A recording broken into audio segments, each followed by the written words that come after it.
Jimmy Carter dead. What was his legacy? Good and bad. South Korean plane crash investigation. Looking at what I got right on my 2024 predictions. Jimmy Carter. And more. Get in it now. Okay. Merch giveaway during gaming later. That's what I'm gonna say. Okay. That's good. Apparently Michelle Bachmann and Mike Pence voted for Carter, lol. Huh, cool. Are we gonna do any fun predictions for 2025 if you got time today? I think I'm probably gonna do that in the first day of January, like I did last year. That's what I think. Announce the second winner. All right, we got a second winner. Mehdi FIFO. Mehdi FIFO said, Sag, I'm not gonna win this, and then ended up winning. Mehdi FIFO. Congratulations. What? Is that not the winner? What? Who won?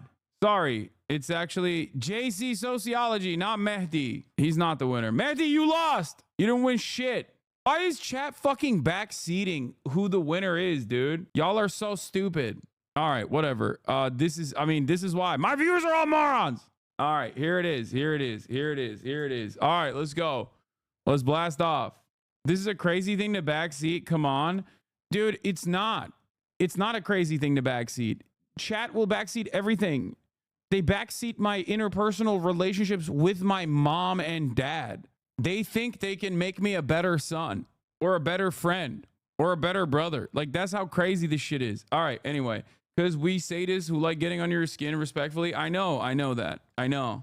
Anyway, that is a sign your dog is in distress. I know. That's another thing. Backseat vets, backseat doctors, we pay your salary. Yeah, but I'm not your, like, plaything. Okay? That's not how this works. You don't get to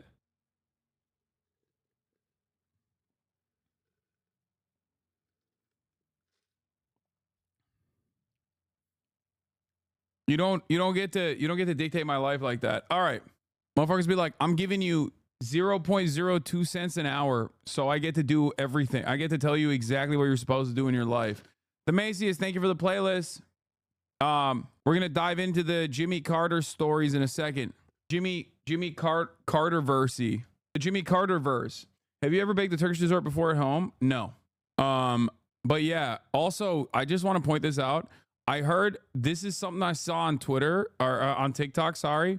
But apparently if you have higher FPS, if you have a higher FPS monitor, and if you can do a higher FPS output, you just do more damage in Marvel Rivals. And I don't exactly understand how the science works behind that. Like, it doesn't make sense to me at all, but it's kind of crazy. Like, normally if you have a higher frame rate, yeah, you should be able to see more frames. Apparently, if you have a higher frame rate, you should be able to see more frames, so like your movement can be more fluid. And it gives you an advantage for sure, but I didn't realize that it actually tied back to the physics of the game. So then just simply having a higher FPS also gives you more damage. What is this? Found the compilation you made into Marvel Rivals. Overwatch 2 died to this game. Okay, first of all, that's a compilation with 16K views. I don't know how you... Wait, you got me in here? How? Where am I in this comp? That kills, right? Yeah, that's pretty good. Is that it? Like, I'm here where he kills me or something? What? Come on, that kills, right? Yeah, that's pretty good. That's it? Chatters, why are you starving? And yet higher rate PCs are also having their CPU damage law. It's time to get it's tied to game render and netcode. Went from 120 hertz to 165 and I was hitting faster with Psylocke. Okay, how do I do that? How do I fix that? Because I want to fix that. The frame rate tied to physics thing was a horrible problem back with Dark Souls 1. How are studios still releasing ports this way? I want to do that. I want every and any advantage I can get. You know what I mean? This is like the SpongeBob meme when he watched the commercial when he's in the background. I know. You have 144 hertz. You're already fine. No, but I play at like 60 FPS, I think, even though I don't limit my FPS. So not just see more frames, but potentially put out more shots during the frames that would otherwise... Lower your settings as much as possible. Wait, what is this? Ford going woke? Detroit US automaker Ford posts inflammatory messages on X, deletes them shortly after. Inflammatory messages is just factually accurate. All eyes on Gaza. Israel's a terrorist state. Free Palestine. How inflammatory? Wow. Yeah, it's inflammatory if you are a terrorist. Okay? Uncap the frames in your resolution to 1080p and change graphics to like medium. Okay, we'll see. We'll see. I'll fix that later. We'll fix that before I go before I get into it, before I get into the gaming. But yeah, okay. That's it. We got it. Really nice vid detailing the neoliberal policies of the Carter admin. The day Democrats destroyed the economy. All right, we'll take a look at it. Did you listen to Adrian Dittman yet? Yes. Your FPS shouldn't be getting limited to 60 if you have no limit set, unless you have a third-party software doing. Also, having monitors with different FPS can cause issues. I definitely have monitors with different FPS. The CIA's torture. Okay, we'll do all of that. Jimmy was on Democracy Now! And shit, he ain't mean it. Last time you played Rivals, it showed you hitting 144 FPS. You are not limited to 60 FPS. Wait, really? It's not careful. That was a fake playlist as there was no people smile. CIA got the Themasias. Wait, what? What are you talking about? All right. Ladies and gentlemen, Jimmy Carter is dead at the age of 100, okay? At the age of 100, Jimmy Carter died. Now, obviously, I talked about this a little bit yesterday, and I will continue talking about this today as well, because there's a lot of fresh eyes on this, new people who are unfamiliar. Now, the first question on everyone's mind probably is, oh my God, how could he have died so young, right? The second question on everyone's minds is probably, was he vaccinated? Or did the CIA get to him, you know? Because obviously, when you're so young and virile and clearly, you know, have at least another 20 to 30 years ahead of you, when you have so much life to live still, it is kind of shocking, if not alarming, when someone in their prime dies like this. It's probably a vaccine death. Okay? It's probably a vaccine death. Some people have said maybe Mossad because of his opinions on Israel. You know, I don't know. I don't know what ended up happening. I will not be making an assertion. That New York Times 30 timestamp is to remember there's some TOS. Yeah, no, I see that. I understand that. What was the public perception of Jimmy Carter? Good, right? Fuck no. Jimmy Carter's public perception now is like relatively positive because of all of the amazing things that he did after his presidency. But when he left office, he was one of the most historically unpopular presidents. He was literally, I mean, people despised him. Republicans basically, first of all, he led to Ronald Reagan, okay? Ronald Reagan, the Satan incarnate, putting up LeBron numbers all around the country. And also on top of that, every American had like this, like they considered him to be a squishy lib. They hated him. Like there was so much resentment against him. And we'll talk about why. But yeah, Trump's lines at his rally was literally Biden is the worst president since Carter. Like Republicans have kept up this like anger and resentment and hatred that towards Jimmy Carter's presidency has been whitewashed due to the incredible humanitarian that he was. Dude was so bad that he turned my Democrat grandfather into a fascist adjacent Trump supporter. There's a literal line that can be drawn from Carter admin to 9/11. That's why I always say Jimmy Carter did 9/11. I say that as well. Jimmy Carter's administration is almost as responsible for 9/11 as the Reagan administration was. Almost as responsible for 9/11 as it was the inception. A lot of people think Operation Cyclone is where the Mujahideen started getting armed and trained openly by the CIA and the American government. It actually didn't start with Ronald Reagan. It started with Jimmy Carter. Okay? That's what a lot of people don't know. Jimmy Carter's own National Security Council, Zbigniew Brzezinski, very famously in an interview to a French magazine, openly admitted that they were radicalizing militants, some of which became the Taliban, as you guys know, some of which became Al-Qaeda, radicalizing militants, arming them in an effort to force the hand of the USSR to invade Afghanistan and turn Afghanistan into, in his words, the USSR's own version of Vietnam. Carter also kick-started the shift towards neoliberalism, both from the Democratic Party. Obviously, Ronald Reagan supercharged it and made it permanent, but Carter was the original inception point. Now, we'll talk about that sort of stuff in a brief moment, but before we get to that, so on the domestic front, he did a bunch of anti-union shit, okay? And then Ronald Reagan basically overtook that and dominated that field entirely. So Carter, I think, is seen as like a shitty president across the board by many Americans, but for bad reasons, when he should be seen as a shitty president because all presidents are shitty, even though in his post-presidential life, he did a whole bit of good, okay? He worked on foreign policy. He has one of the Carter Institute is one of the very few unique center-left foreign policy think tanks out there, I would say, okay? Like, it's shocking. Carter also wrote books about, Israel being an apartheid state and very actively talked about how Israel is an apartheid state. So there is a lot of stuff that he did when he was president that was dog shit as you are as you're sitting on that throne. And then a good deal of good that he did in his personal life. So I think he's a unique figure in that regard because it's you can be a good person overall. Like truly a good person, but also simultaneously be like a evil guy when you are the president. It's virtually impossible for you not to be evil for the most part when you are the president of America leading the empire. So, it's an interesting figure for that reason. That's why I didn't play the, that's why I didn't play the crab rave meme for Jimmy Carter when he died. Normally I would. He is one of the few presidents, I think, that definitely tried to atone for his sins, I would say, even though, you can't do that. All right. But let's hear how the media covers him, and then we'll continue to talk about it. The parade has started. He's out of the car. This was not planned. It was not scheduled. Golly, Bob, how about that? It was nearly 50 years ago that the newly elected Jimmy Carter broke with convention and walked to the White House, signaling a new era of openness after the painful Watergate scandal that... Yeah, this is also funny. Like, he came in after Nixon, okay? This is the lowest point in the eyes of many Americans for the Republican Party, where you got Richard Nixon doing like insane incompetence, demonstrating incredible incompetence, and people hated it. Like people hated.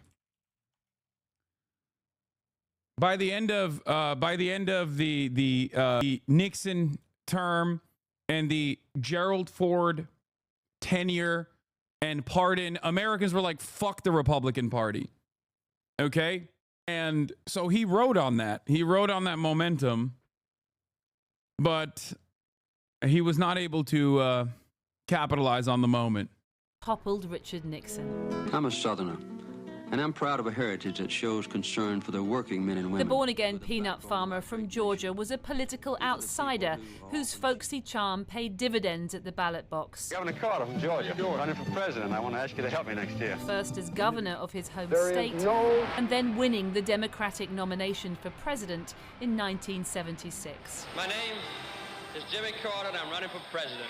Everybody knows you're gay Once now. he got to Washington, though, his outsider status played against him. Unable to persuade... Yeah, he's a Navy officer, only fucking American president to actually have a submarine certification, took over his family's peanut farm, ran for governor of Georgia, Southern country bumpkin, unique at the time, especially for like the Democrats, I would say. I mean, I guess like since then as well, he's a good old Southern boy, right? What's up, you big black money? I like that you had to correct yourself. You were like, no, I didn't mean money. I meant you're a big black monkey. That's cool. That's cool, man. Old school racism. That's like weird, really weird behavior. Peanut farm owner sounds like a joke job. It's not. First Southerners is 1837. Yeah, I like that he corrected himself. He didn't want me to misunderstand that he was being racist. So thank you for being thank you for correcting yourself, just so we understand. A bare-knuckle Congress to approve his plans for consumer protection, labor reform and healthcare. Instead, it was the international stage that provided him the platform for his greatest political achievement. In September 1978, Jimmy Carter invited the leaders of Israel and Egypt to his... This is always so funny because the way they fucking glaze Jimmy Carter for his foreign policy accomplishments is hilarious because, like, even from the domestic attitude at the time, Obviously, the Iran hostage crisis is like part of the reason why he is despised. Like, that's one of the major reasons why he's despised. Obviously, the economy is a significant factor here, inflation.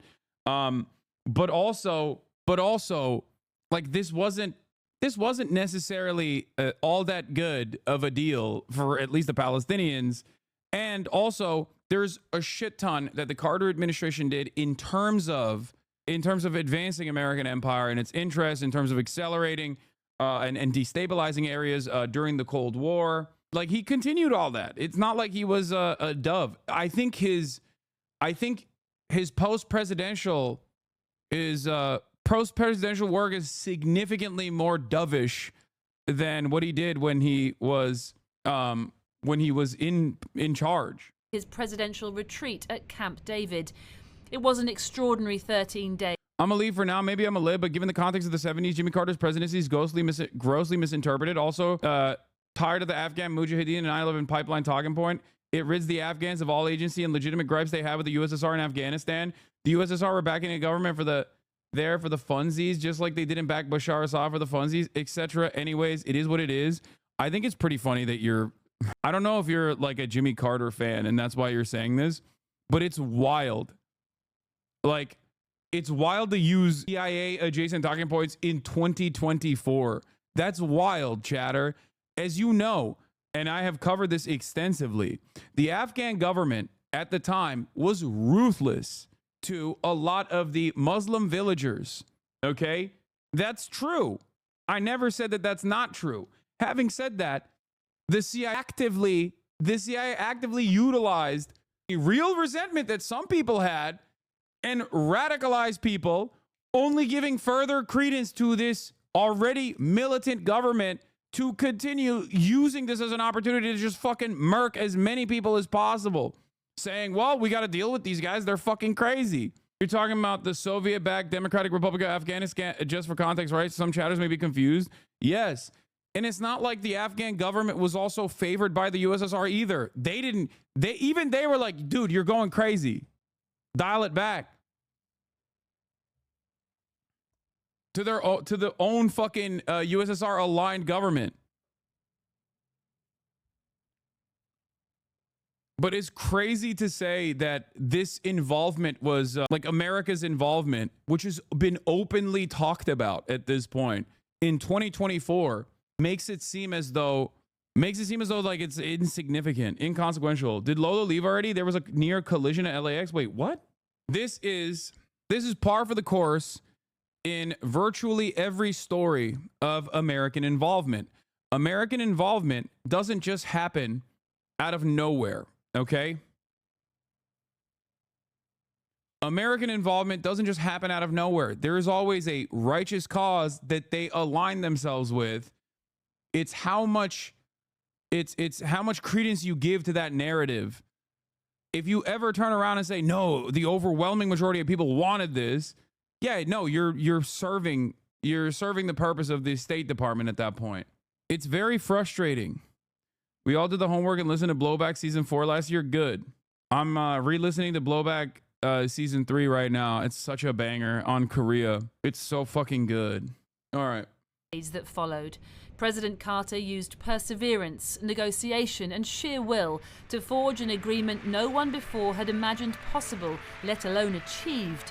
A peace deal between the Arabs and Israel. To these two friends of mine, the words of Jesus, "Blessed are the peacemakers, for they shall be the children of God." But at home, with an economy in the doldrums, he couldn't find peace with the American people. Gasoline shortages are spreading across the country. Closed gas stations are becoming increasingly common. Spiraling oil prices brought petrol shortages across the country. But his decision to point the finger at voters would cost him dear, as they, in turn, asked why their president was blaming them and their consumer culture for the nation's woe. I forget who I read this. I think it might have been Noah Colwyn who posted about this, but apparently Yasser Arafat tried to warn Carter about, we all know at this point that Ronald Reagan manufactured the hostage crisis or extended it to benefit his chances, right?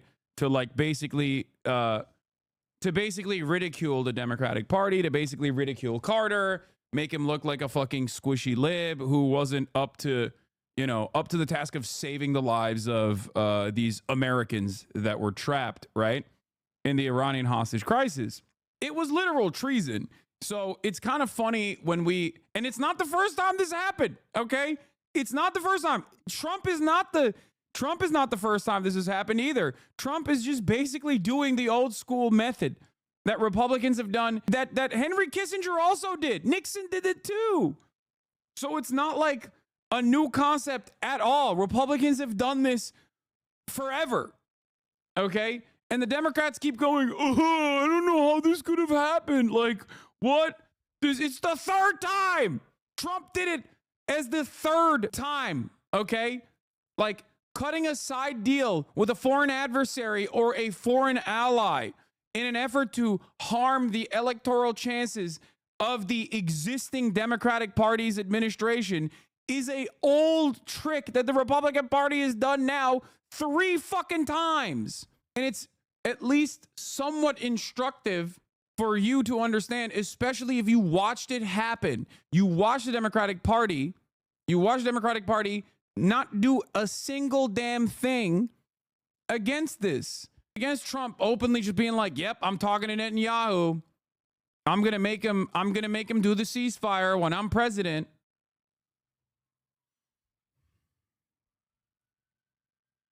What did the Democrats do? They just fucking threw their hands up and went, oh, I don't know. We're not even interested remotely in dealing with this. So just so you understand, like, it was the same exact incompetence even back then, maybe even supercharged.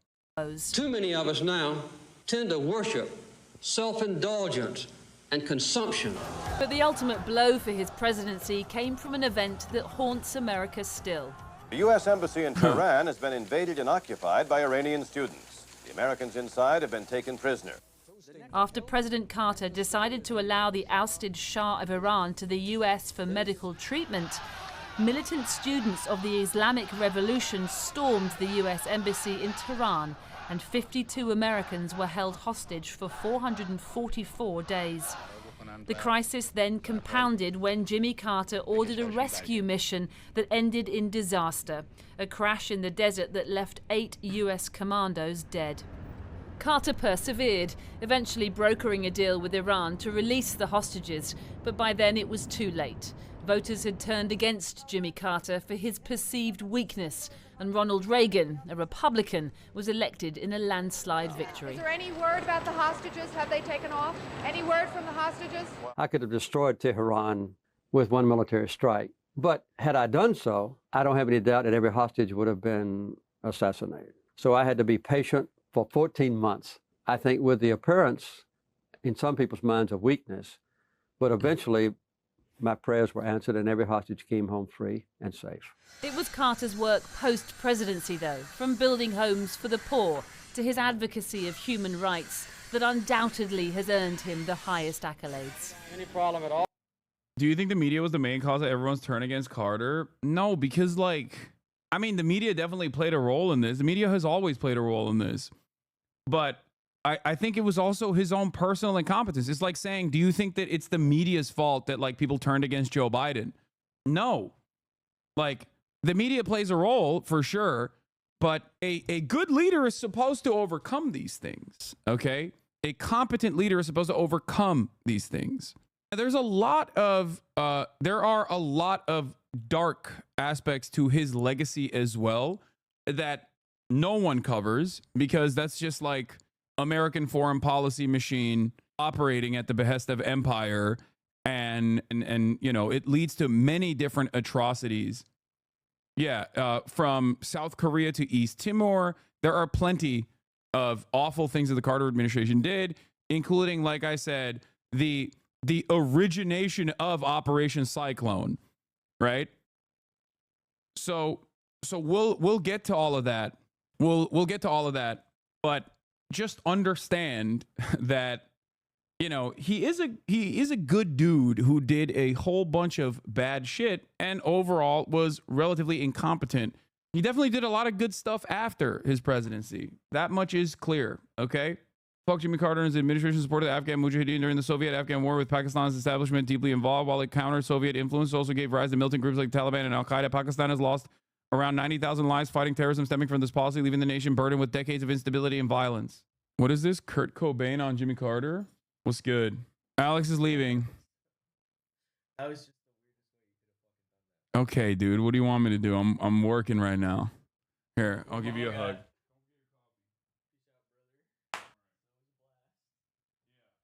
Bye, chat. Bye. And just like that, the Alexander Lull overruled reign is over. He's done. He can't hurt you any longer. Kiss him on the lips? Yeah, okay. Ryan Grimm's summary of Carter is on point. Carter was a terrible president and a wonderful ex-president. I'd prefer the other way around, but RIP. It's true. That's a great way to summarize it. That is a great way to summarize this. Fantastic. That is a wonderful story. When Jimmy Carter was interviewed by Channel 4's Jon Snow, he'd been out of office only 4 years, but had begun... Is the Russo-Ukraine war the first time post-World War II that American military support is morally justifiable? Of course, this is the wake of the Obama's fumble of Crimea seizure and separatist agitation. No, the only reason why it's considered morally justifiable is because of Russia's overarching violent and completely unjustifiable military action. Any matter of foreign conflict could be solved through diplomacy, and many other parties have tried to solve this through diplomacy, and Russia's unwillingness, but also Western agitation and specifically American agitation certainly played a role in this as well. America is morally on the right side in terms of Ukrainian emancipation, but for the wrong reasons. Oh my God, that shot of the World Trade Center after Carter helped fund the people who take them down to cinema. Oh, Jesus. Wait, let me play this again. When Jimmy Carter was interviewed by Channel 4's Jon Snow, he'd been out of office only 4 years, but had begun arguably the most productive period of his public life. So we're building about one house per day for people who don't have homes without interest. The Bible says you shan't charge interest to people who are poor. So we believe in biblical economics. The deeply religious Christian, reborn this time as social reformer and humanitarian, who dedicated himself to helping the disadvantaged. It was that mission, as well as his ongoing efforts to find solutions to international conflicts, that earned him the Nobel Peace Prize in 2002. Mr. Carter, can we have some questions, please? But Carter failed to broker a peace deal between the Israelis and Palestinians later that same decade, when he famously visited the town of Ramallah in the West Bank and met with a senior member of Hamas, to the anger of Israel. But I'm not a negotiator. I'm just trying to understand different opinions and provide communications between people that won't communicate with each other. He would show that same determination when he was later diagnosed with liver cancer in 2015. Yeah, there was a lot of healthcare initiatives the Carter Center worked on. There was also a lot of like global diplomacy initiatives that they worked on as well. It's like one of the, like I said, it's it's shocking to see that a former president started a think tank that actually was like center left in American foreign policy. That's like unique. Okay. Spread to his brain. I just thought I had a few weeks left. Miraculously, he recovered and, despite old age, continued to tirelessly pursue his projects, building homes for the underprivileged, even as his own fragility began to show. Taking a tumble in 2019, he still refused to slow down. But without doubt, one of Carter's most enduring legacies will be the partnership he shared with his beloved wife. Hamas, I don't think they existed at the time.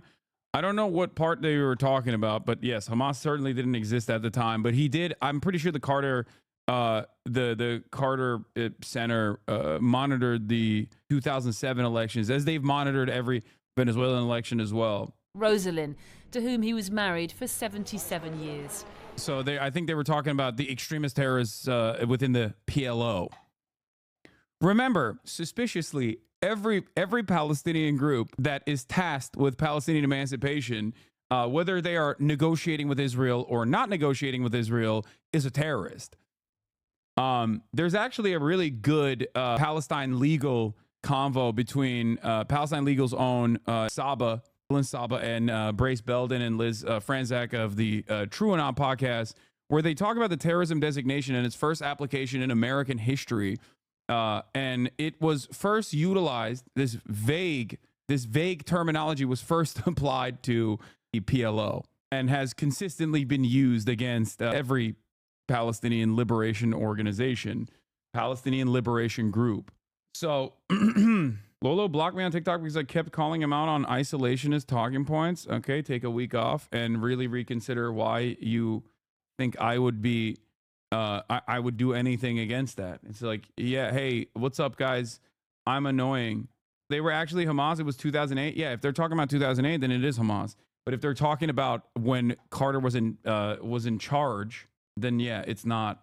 Trust me, that Hamas didn't really exist back then. It was basically an Islamic charity. Carter paused aid for the El Salvadoran military that abducted, raped, and killed 3 U.S. nuns for a brief moment, then continued giving aid. White people said he wrote a book and a house. Yes, chatter. Don't worry, we're gonna get to that. I'm gearing up for that side, the dark side, the side that isn't often covered. So important was she to Carter that Rosalind was often invited to cabinet meetings during their years in the White House. And when she passed away in 2023, then 99-year-old Carter attended the memorial service despite Alta Salty Baba, thank you for the 5-tier-1 give the subs. Having been placed in hospice care himself earlier in the year. He was determined to be there. By the way, okay, there's 2 things I learned that I didn't know about Carter since his passing.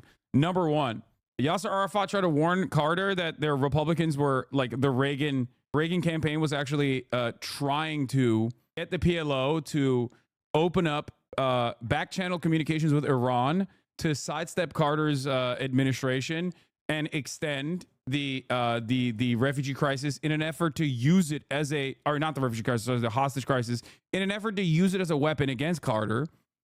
And Jimmy Carter literally threw his hands up in the air and said, I don't care. Don't tell me about any of this. That's one thing I learned. And the other thing I heard, and I don't know the veracity of the second one, but the other thing I learned was, and this one is even crazier, apparently Jimmy Carter was not allowed to speak at Obama's inauguration, which is unique, okay? And the reason for why, hold on, was apparently he wanted to, like, he was at the inauguration, but he was not, was it at the DNC? Oh, this right here.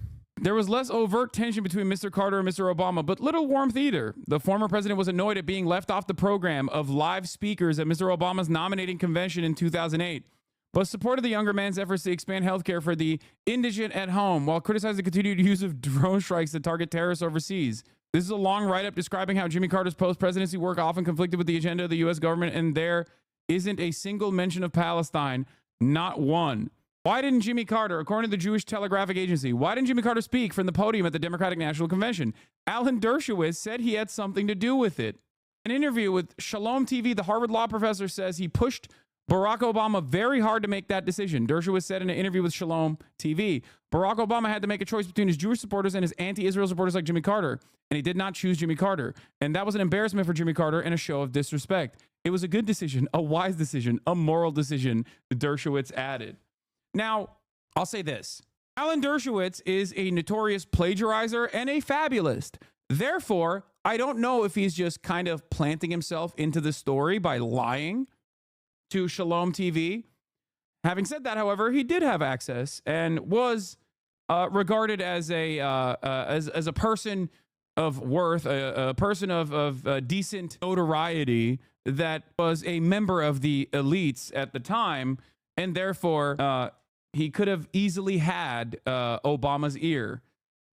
So I don't know like I said, this claim I don't know the veracity of, because if the only proof of this is the fact that Jimmy Carter was not allowed to speak at Obama's nominating convention, or and the fact that Alan Dershowitz himself said it, okay, I will, it could be fake. It could be him lying to create a story around how much more access and power he actually had, how much more influence he had within the Obama administration.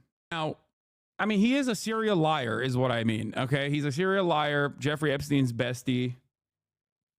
So take this information with a grain of salt, even though it is kind of funny. However, I will say it is unique how much mainstream outlets have erased Jimmy Carter's post-presidential work in terms of the books that he wrote about Israel, for example. I learned this about Carter today. One of the promises you made in 1976 was if you were elected, you would look into reports from Roswell and see if there would be any cover-ups. Oh, my God. Oh, my God. CIA came and contacted a woman. Oh, God, stop. It's like it's the most boring part of every fucking palace intrigue story is like alien shit. Some of you guys literally need lobotomies, man. I swear to fucking Christ. Like, I'm over here talking about covert operations that the CIA is actively engaged in terms of like destabilizing the entire planet that led to like sometimes millions of people being fucking ruthlessly slaughtered in the hands of our allies that we offered fucking material support to. And you go, it is though, but Jimmy Carter and aliens, like, shut the fuck up. God damn, dude. It's just like, I feel like it's a unique way for all of the conspiratorial minded people to just like shift the attention away from real vectors of pain to like some fucking dumbass shit. God damn, dude. This shit pisses me off so much. Anyway, I really do need to take a fucking day or two off. Holy moly. Just eyes on the prize, man. Eyes on the fucking prize. Jesus Christ. Eyes on what like actually, like, you just don't give a fuck about anything. Like, you don't care about anything. You just care about like the conspiracy theories and the fucking grand narrative of it all. You don't care about like the actual fucking conspiracies that lead to like real people dying, okay? Don't you have spas in LA? No. They do, but for her till the end, describing Rosalind as my equal partner in everything I ever accomplished. As long as Rosalind was in the world, I always knew somebody loved and supported. It's a fucking funny clip of a story. Good Lord, man, take a deep breath. No, it's just like I see it. I treat it as like a distraction in these issues. Okay, in these situations where we're talking about like real shit, real tangible harm done to people. People that go back and go like, well, what about this alien story? It's just like fucking lasers my brain. I consider it to be sometimes a deliberate distraction. Maybe not in this case, but it's like very frustrating. And then people always like get mad at me for sidestepping away from the important conversation. It's like it's inconsequential, it's insignificant.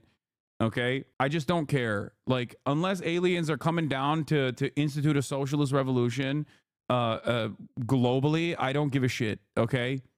So wonderful to see both of you. Thank you for talking. In an interview to mark their 75th wedding anniversary, Carter pee. was asked what he was most proud of, and notably spoke for both of them when he answered.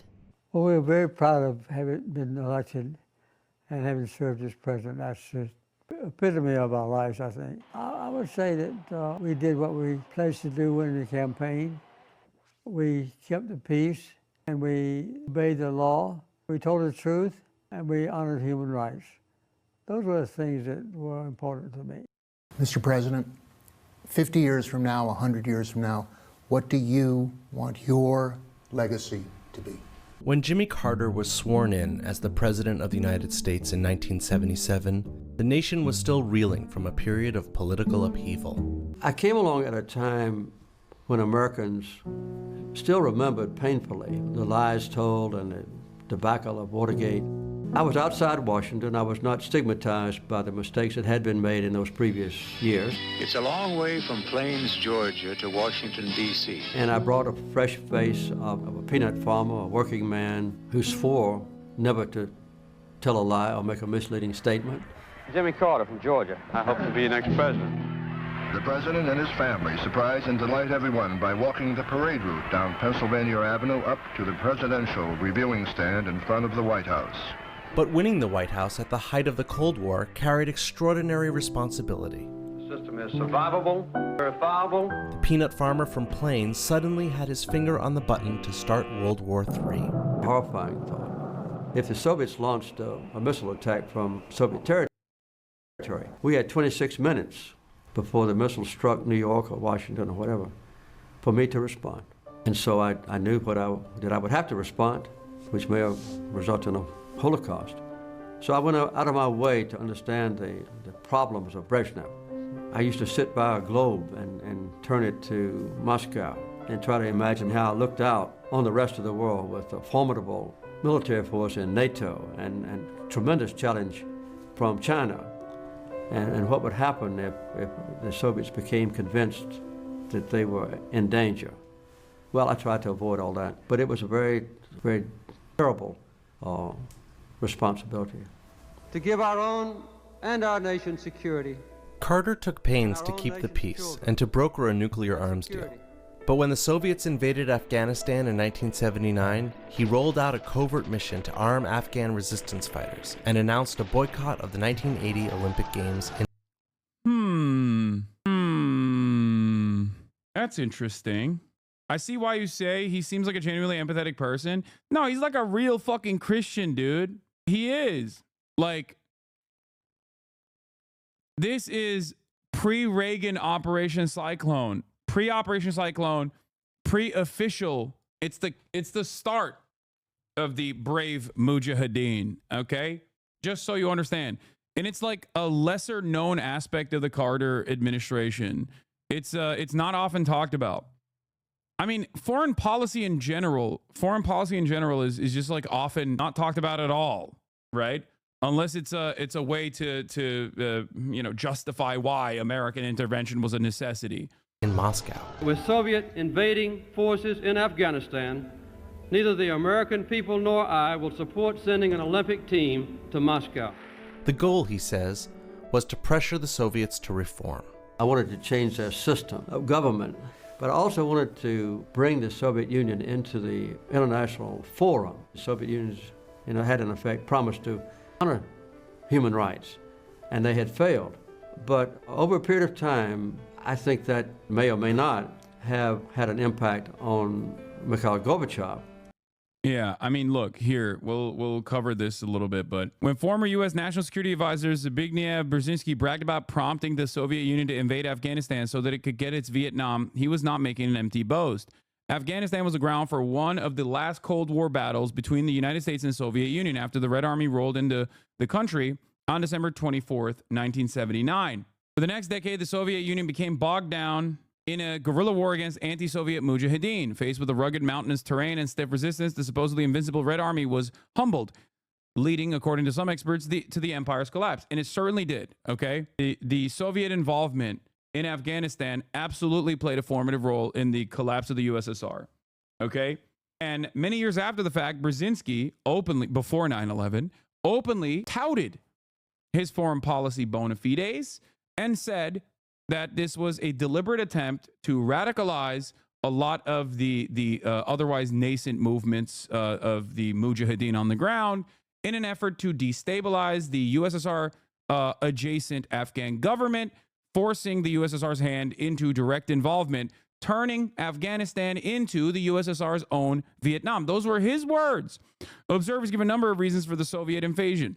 Until 1973, Afghanistan was a monarchy led by King Mohammad Zahir Shah before he was overthrown by his cousin Mohammed Daoud, whose party consisted of pro-communist elements. Daoud was overthrown by the Afghan communists. Internal struggles among the communists led to another coup in which Hafizullah Amin took the reins of power. According to experts, the Soviets perceived Amin as a potential Tito. He was in touch with both China and the United States, and the Soviets saw Afghanistan slipping out of its orbit. According to former CIA Director Robert Gates, U.S. intelligence services began aiding the anti-Soviet Union Mujahideen 6 months ahead of the Red Army's invasion. Brzezinski said he convinced Carter to sign the first directive for secret aid to opponents of the pro-Soviet regime in Kabul on July 3rd, 1979, in an effort to goad the Red Army into invading in a 1998 interview. Obviously, we have the hindsight of 2020, but most of the Mujahideen became reactionary Islamist Taliban. But was Carter supposed to just be silent when the Soviet Union committed a genocide? More people died in the Soviet invasion than the U.S. invasions of Iraq and Afghanistan combined? Wait, what? This is before. What are you talking about? About 2/3 of the Afghan population was displaced or killed. No, you're not wrong. It was fucking brutal. But you have to understand that this is before this happened. You understand that, right? Like, this is before the USSR invasion. What are you? I don't understand how you don't get that. I'm talking about the Soviet-Afghan war. There were more internally, externally displaced and killed than both U.S. interventions. Okay, but we're not talking about. I'm confused. Have you already covered this aid instrument stuff? Yes. I wrote a note to the president in which I explained to him that, in my opinion, this aid was going to induce a Soviet military intervention, said Brzezinski. Former National Security Advisor's plan was a success. The Afghan quagmire forced the Soviet Union to stay in the Central Asian state for a decade. The initial thrust of the Soviet invasion was made by some 40,000 troops. By late 1985, this number swelled to 118,000, of which 10,000 were reported to be in the Soviet secret police and other special units to try to face down the Afghan resistance. 2 days after the Soviet invasion, Brzezinski sent a memo to the U.S. president expressing concern that if the Soviets succeed in Afghanistan, the age-long dream of Moscow to have direct access to the Indian Ocean will have been fulfilled. Virtually every intervention that happened in the Cold War era, from Afghanistan to Korea, in the post-World War II Cold War era, all the way until the dissolution of the USSR, virtually every single foreign intervention that America conducted was done in incredibly violent ways to directly destabilize these nations and punish them for the crime of having Soviet sympathies. Okay?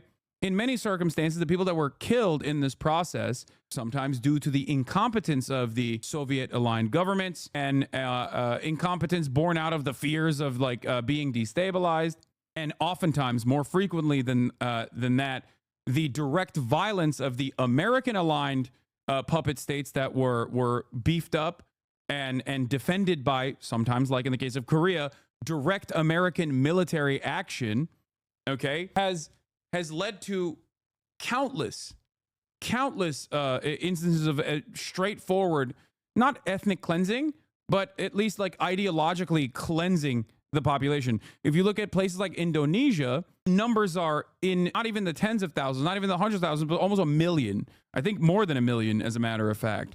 And in Korea, it's tens of thousands before the Korean War. So these guys, the things that the American aligned governments did are endlessly inhumane. And the reasons as to why they did it was because they did not want, no matter what, they did not want any sort of USSR involvement, any sort of soft power initiatives that still are in place in the new Cold War that we're currently experiencing against China.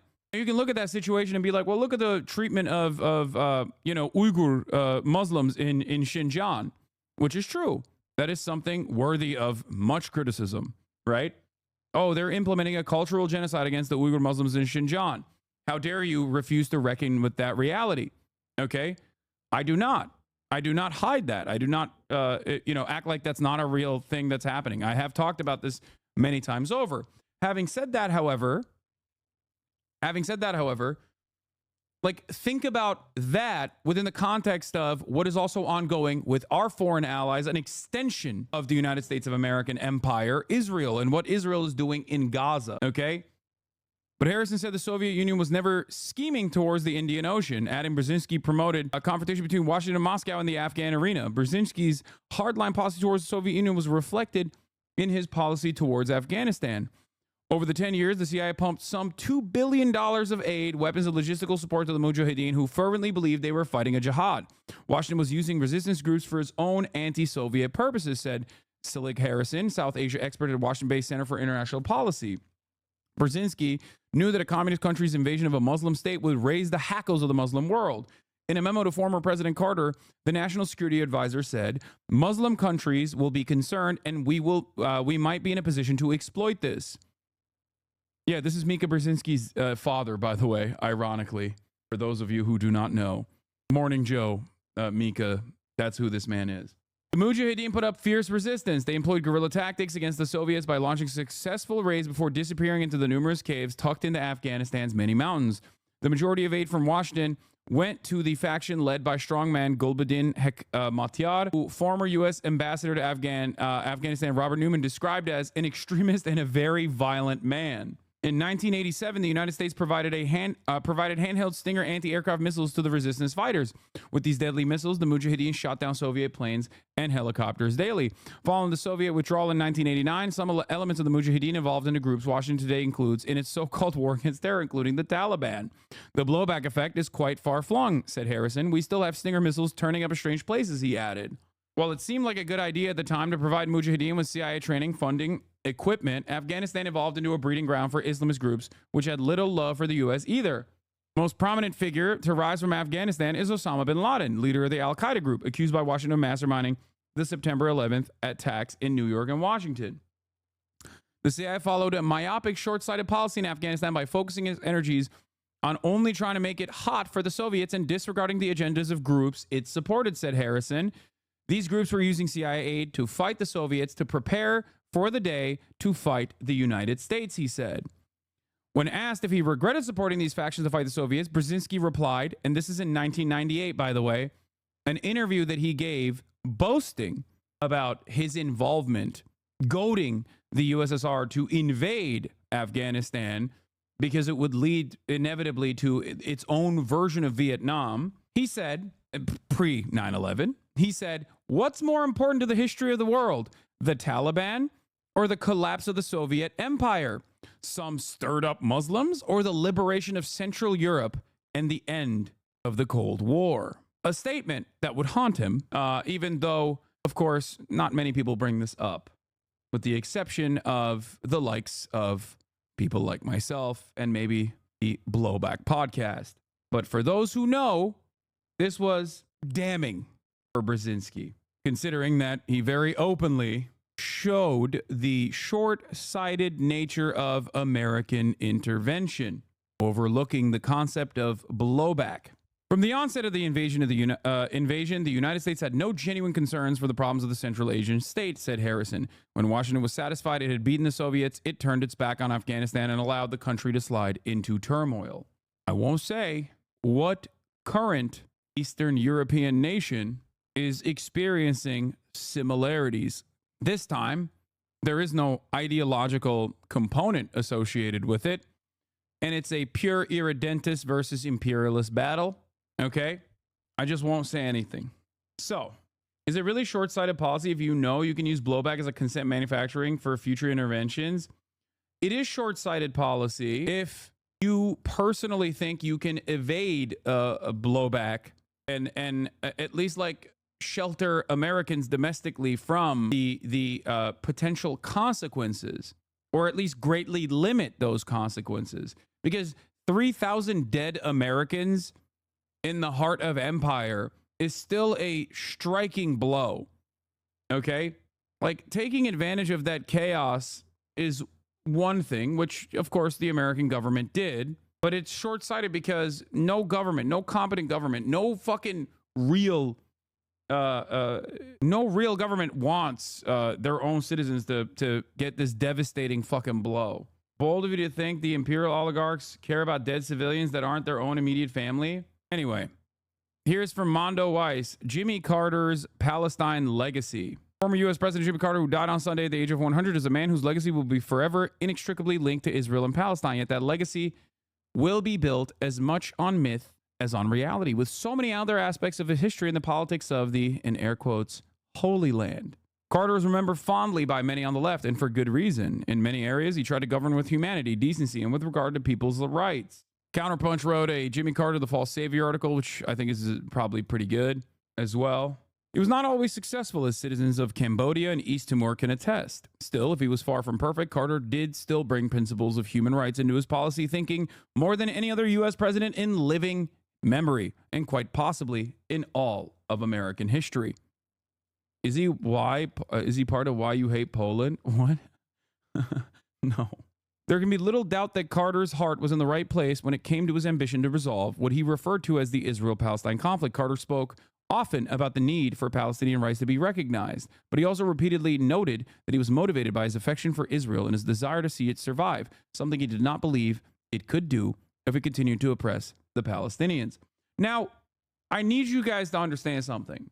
when we talk about American intervention in the region, specifically this resource-rich region that has been constantly undermined by Western powers all the way back with colonies and then further destabilized by American intervention, if you consistently find yourself wondering, why the fuck are so many of these countries run by guys who are fundamentalists, run by guys who are declared radicals, run by guys who have a real hatred for the United States of America? Where is that hatred born out of? Why are these people so, in your opinion, backwards? American intervention plays a very big role in this process, all the way from the Iranian Revolution down to the Taliban control of Afghanistan. And it is a story that repeats itself time and time again. Okay?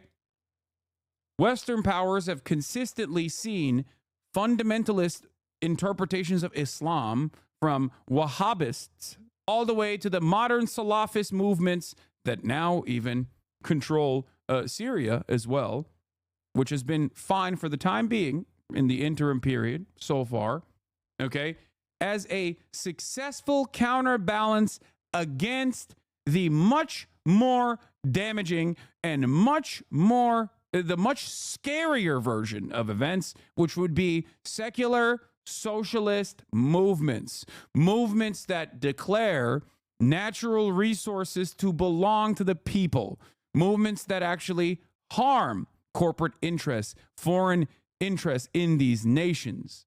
You prop these guys up and you think, well, we're allies, we're aligned right now. We are aligned against the scary Soviet intervention, the scary socialist attitudes that people have.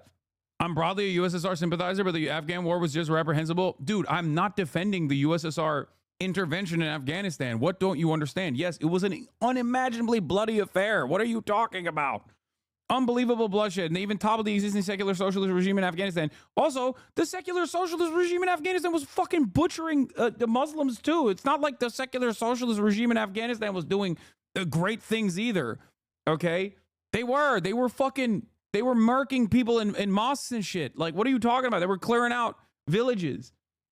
I guess what I'm trying to say is that I place way more blame on the cultivation of reactionary sentiments / the Taliban to the USSR as opposed to just US funding. Blowback is very real, but what would you have done if you were in a position of power? Okay. My point, couldn't one say that the decision by US to intervene in Afghanistan eventually led to 9/11? Yes, that is what I say. I say that all the time. That is what many scholars also say. It's called blowback. That is what this is. It's one of the greatest examples of blowback because it's one of the few instances where blowback actually came back to the heart of empire. Oftentimes, blowback comes in the form of the Iranian Revolution, right? You undermine and overthrow the democratically elected social democratic regime, right? And you put forth a monarch that is brutal and bloody. And inevitably, the people say, fuck you. And the groups that come out of that, successfully, that end up toppling that Shah regime are sometimes more radical elements, more fundamentalist elements. Okay? That is the story of Iran. But if we are to talk about Afghanistan, yeah, there is an inevitability there. If you fund fundamentalist groups because they're anti-Soviet and, you still consistently intervene in the affairs of the region, inevitably the guns and the training that you gave them will be turned on you. Is your opinion based entirely on hindsight? I like that an accurate interpretation of American intervention in the Middle East and a retelling of events is considered hindsight. Yeah, of course it's hindsight. The fuck are you talking about? Yeah, dude, it's called learning history, which is what we're doing right now in this moment. Like what? Learning about historical events that led to fundamentalist groups seizing power in many different countries, okay, is one thing. Applying that understanding of interventionist policies and that end up damaging both the nation state that you are dealing with and destabilizing, and even sometimes having that harm come back domestically and harming the domestic population, and applying that to modern day events is just foresight. It turns into hindsight turns into foresight in that regard. You know, history does not repeat, but it often rhymes, as the classic take, right? That's kind of the reason why we learn about these things, I think, with the hopes that we don't repeat those mistakes of the past. In terms of like, you just called Monday morning quarterback for talking about history. I know. Now, in terms of like, well, what was Carter supposed to do? He's just a little baby. Do you think that Carter's administration was the first time America had engaged in this kind of intervention? Do you forget that the president prior had already done a whole bunch of this stuff as well? It's like saying, what is Biden supposed to do? What is Biden supposed to do? I don't understand. He's just a little baby. Okay, well, maybe he could read some fucking history. Okay? Do you understand? Perhaps, instead of saying, what was Carter supposed to do, which is a rinse and repeat of, well, what is Clinton supposed to do? What is George W. Bush supposed to do? What is Obama supposed to do? What is Biden supposed to do? What is Trump supposed to do? You know, recognize that if you have the capacity to understand American intervention and its damaging consequences, both on foreign soil and also how those damaging consequences can impact the entire globe, especially as we're past the point of 2 decades on America's war on terror, right? Something that even the broadest majorities of the American domestic population understand was a massive fucking failure and destabilized the entire globe, not just that region, but destabilized Europe and destabilized America as well. Implemented a surveillance state, basically openly legitimized a surveillance state that was already in existence. We can just look at these events and go, maybe these aren't mistakes. Maybe these are deliberate attempts. If you can comprehend this, so neutralizing the USSR at the moment wasn't the right action? Fuck no. Fuck no, it wasn't the right action. What are we talking about? Of course it wasn't the right action. What? Like, Stalin's domestic mistakes aside, okay? His initial attempts at normalizing relations with the West was immediately cast aside time and time and time again. Okay? What are we talking about? Like, this is circa Carter, obviously. We're now talking about post-World War II American intervention at a time when the USSR has incurred tremendous penalties for successfully ridding the world of the Nazi scourge. 20 million plus dead. Many 18 to 35-year-old men, but also women and children as well in the process. And America, which was relatively unscathed in comparison to the entirety of Europe and all of the other areas that were impacted tremendously worse by World War II, was able to take advantage of that situation and immediately work to counter what they perceived is the greater threat, a much larger threat than Nazi Germany. Rise of ideological commitments to the people that worked to liberate the world of Nazi violence, of fascist violence. It was always a far bigger threat. Carter had and often expressed boundless sympathy for the Jewish people and what they had endured throughout history, but he recognized both that this history did not justify the oppression of another people and that establishing an ethnocentric apartheid state would not end the scourge of anti-Semitism or the harm that caused the Jews. This was the ethos he expressed in his book, even while it was less visible in his policies as president. Carter's view of the issue was inevitably shaped by his evangelical Christian background. This is also written about extensively. Like, his original interpretation of the situation was like, oh, it's the Holy Land. I don't know anything about this, but I just know that it's like a holy land.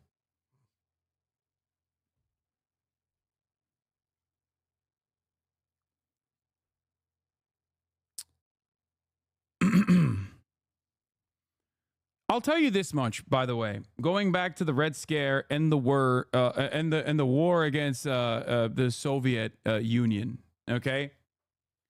Many Europeans that are in this chat feel a certain way about the USSR historically, and many Americans do as well. There's this underlying resentment, tremendous amount of resentment, okay? Oftentimes, it's not for the internal affairs of the USSR, but what they've learned in history books from, obviously, the Red Scare era remnants of anti-socialist sentiment. What they fail to recognize is that that sentiment is carried over in American politics in tremendously damaging ways. Okay? Nixon famously ran on anti-communist sentiment, where he said, and this is from Blowback Season 3, welfare state, social safety nets, or straightforward communism, these are all the same. So if you're wondering as an American, why don't we have healthcare in this country?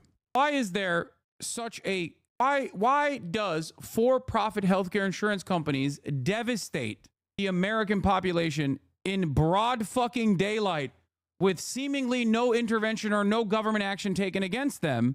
Okay? Part of that is because of the undying loyalty that Americans have to defending anti-socialist sentiment. Okay? That's it.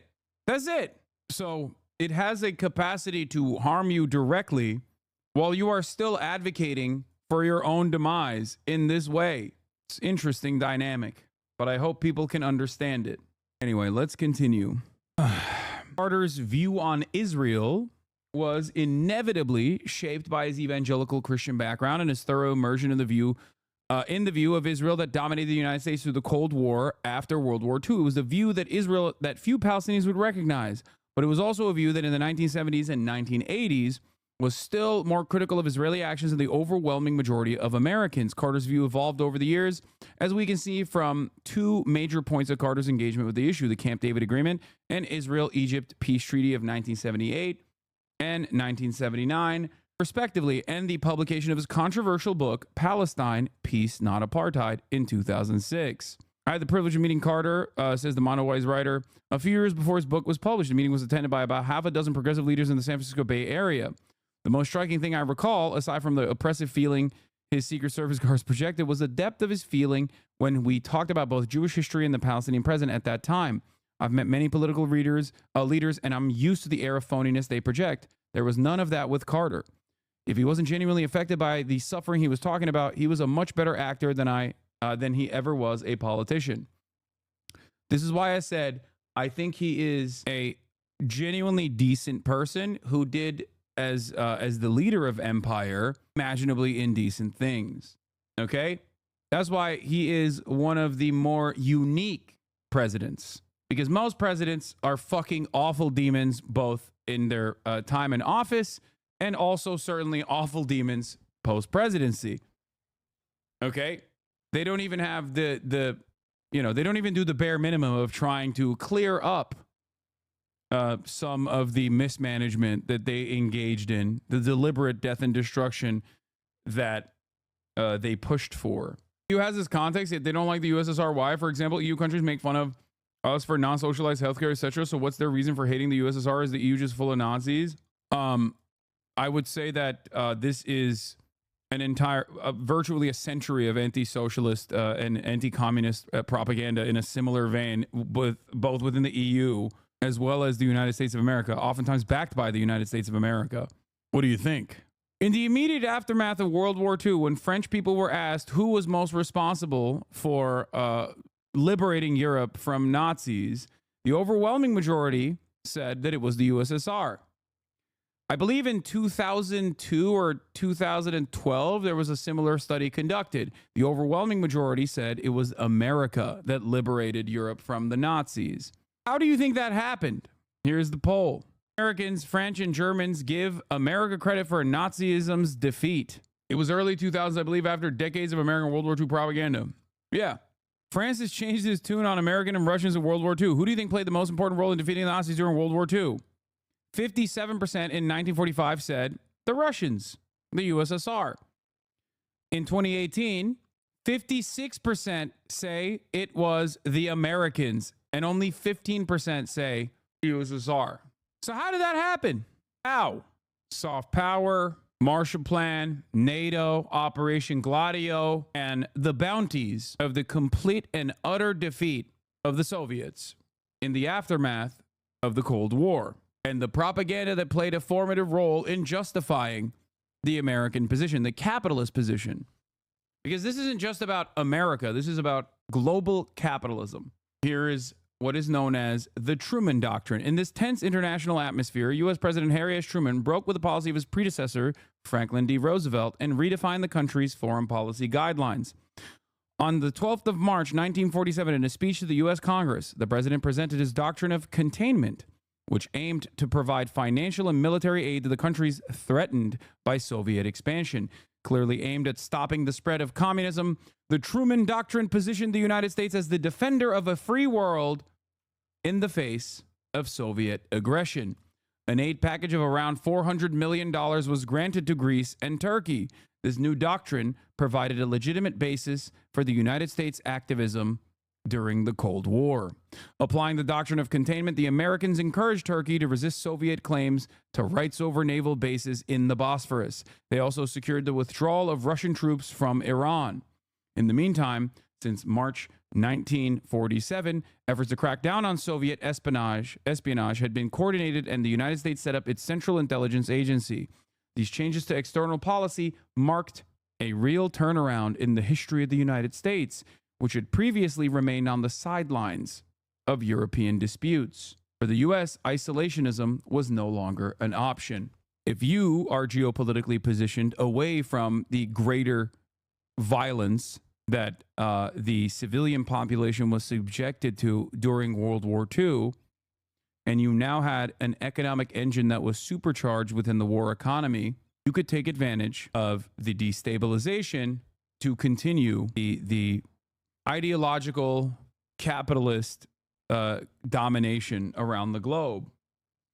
I agree the U.S. did all they could to thwart the admirable Soviet mission to spread global socialism, but we can't just infantilize a superpower, and the majority of U.S. funding of Mujahideen was after the USSR invasion. 1.3 million. I don't think you understand. One, I'm not saying, I've never, ever said that the USSR invasion of Afghanistan was good. Okay? I'm talking about how we arrive at that position. I don't know why you fail to comprehend that. I don't know why you think this is like some secret apologia that I'm engaging in. It was bad for multiple reasons, okay? First and foremost, the death and devastation of the civilian population, the displacement and the destabilization that took place. There is no infantilization there at all. It also led to the end of the USSR. I don't know why you keep repeating this over and over again. Yes, it is a massive failure on all fronts. I don't think it's that. It's just that I don't know what I would have done if I was in a position of power. Okay.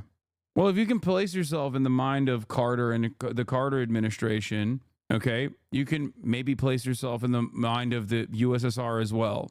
Like, oh, what do you do? What kind of intervention do you engage in? This kind of thought experiment allows you to literally justify, and being anti-Soviet was objectively a good thing in that specific conflict, in my opinion. This kind of opinion will cause you to end up defending the actions of either government. I'm not doing that at all. Anyway, going back to Carter though, because we're jumping on a bunch of different talking points here. Carter spoke with pride of the work he put in with Menachem Begin and Anwar Sadat to the agreement at Camp David, with the immense regret that he didn't do more to secure a better future for the Palestinian people. One can debate the politics and strategy of his actions and even find considerable fault with them, but it is clear that his intentions towards both people were positive. Carter is seen by much of the Jewish community and many other supporters of Israel as an enemy, the man who forced the then Israeli Prime Minister Menachem Begin to accept compromises that he and the pro-Israel community wished to reject.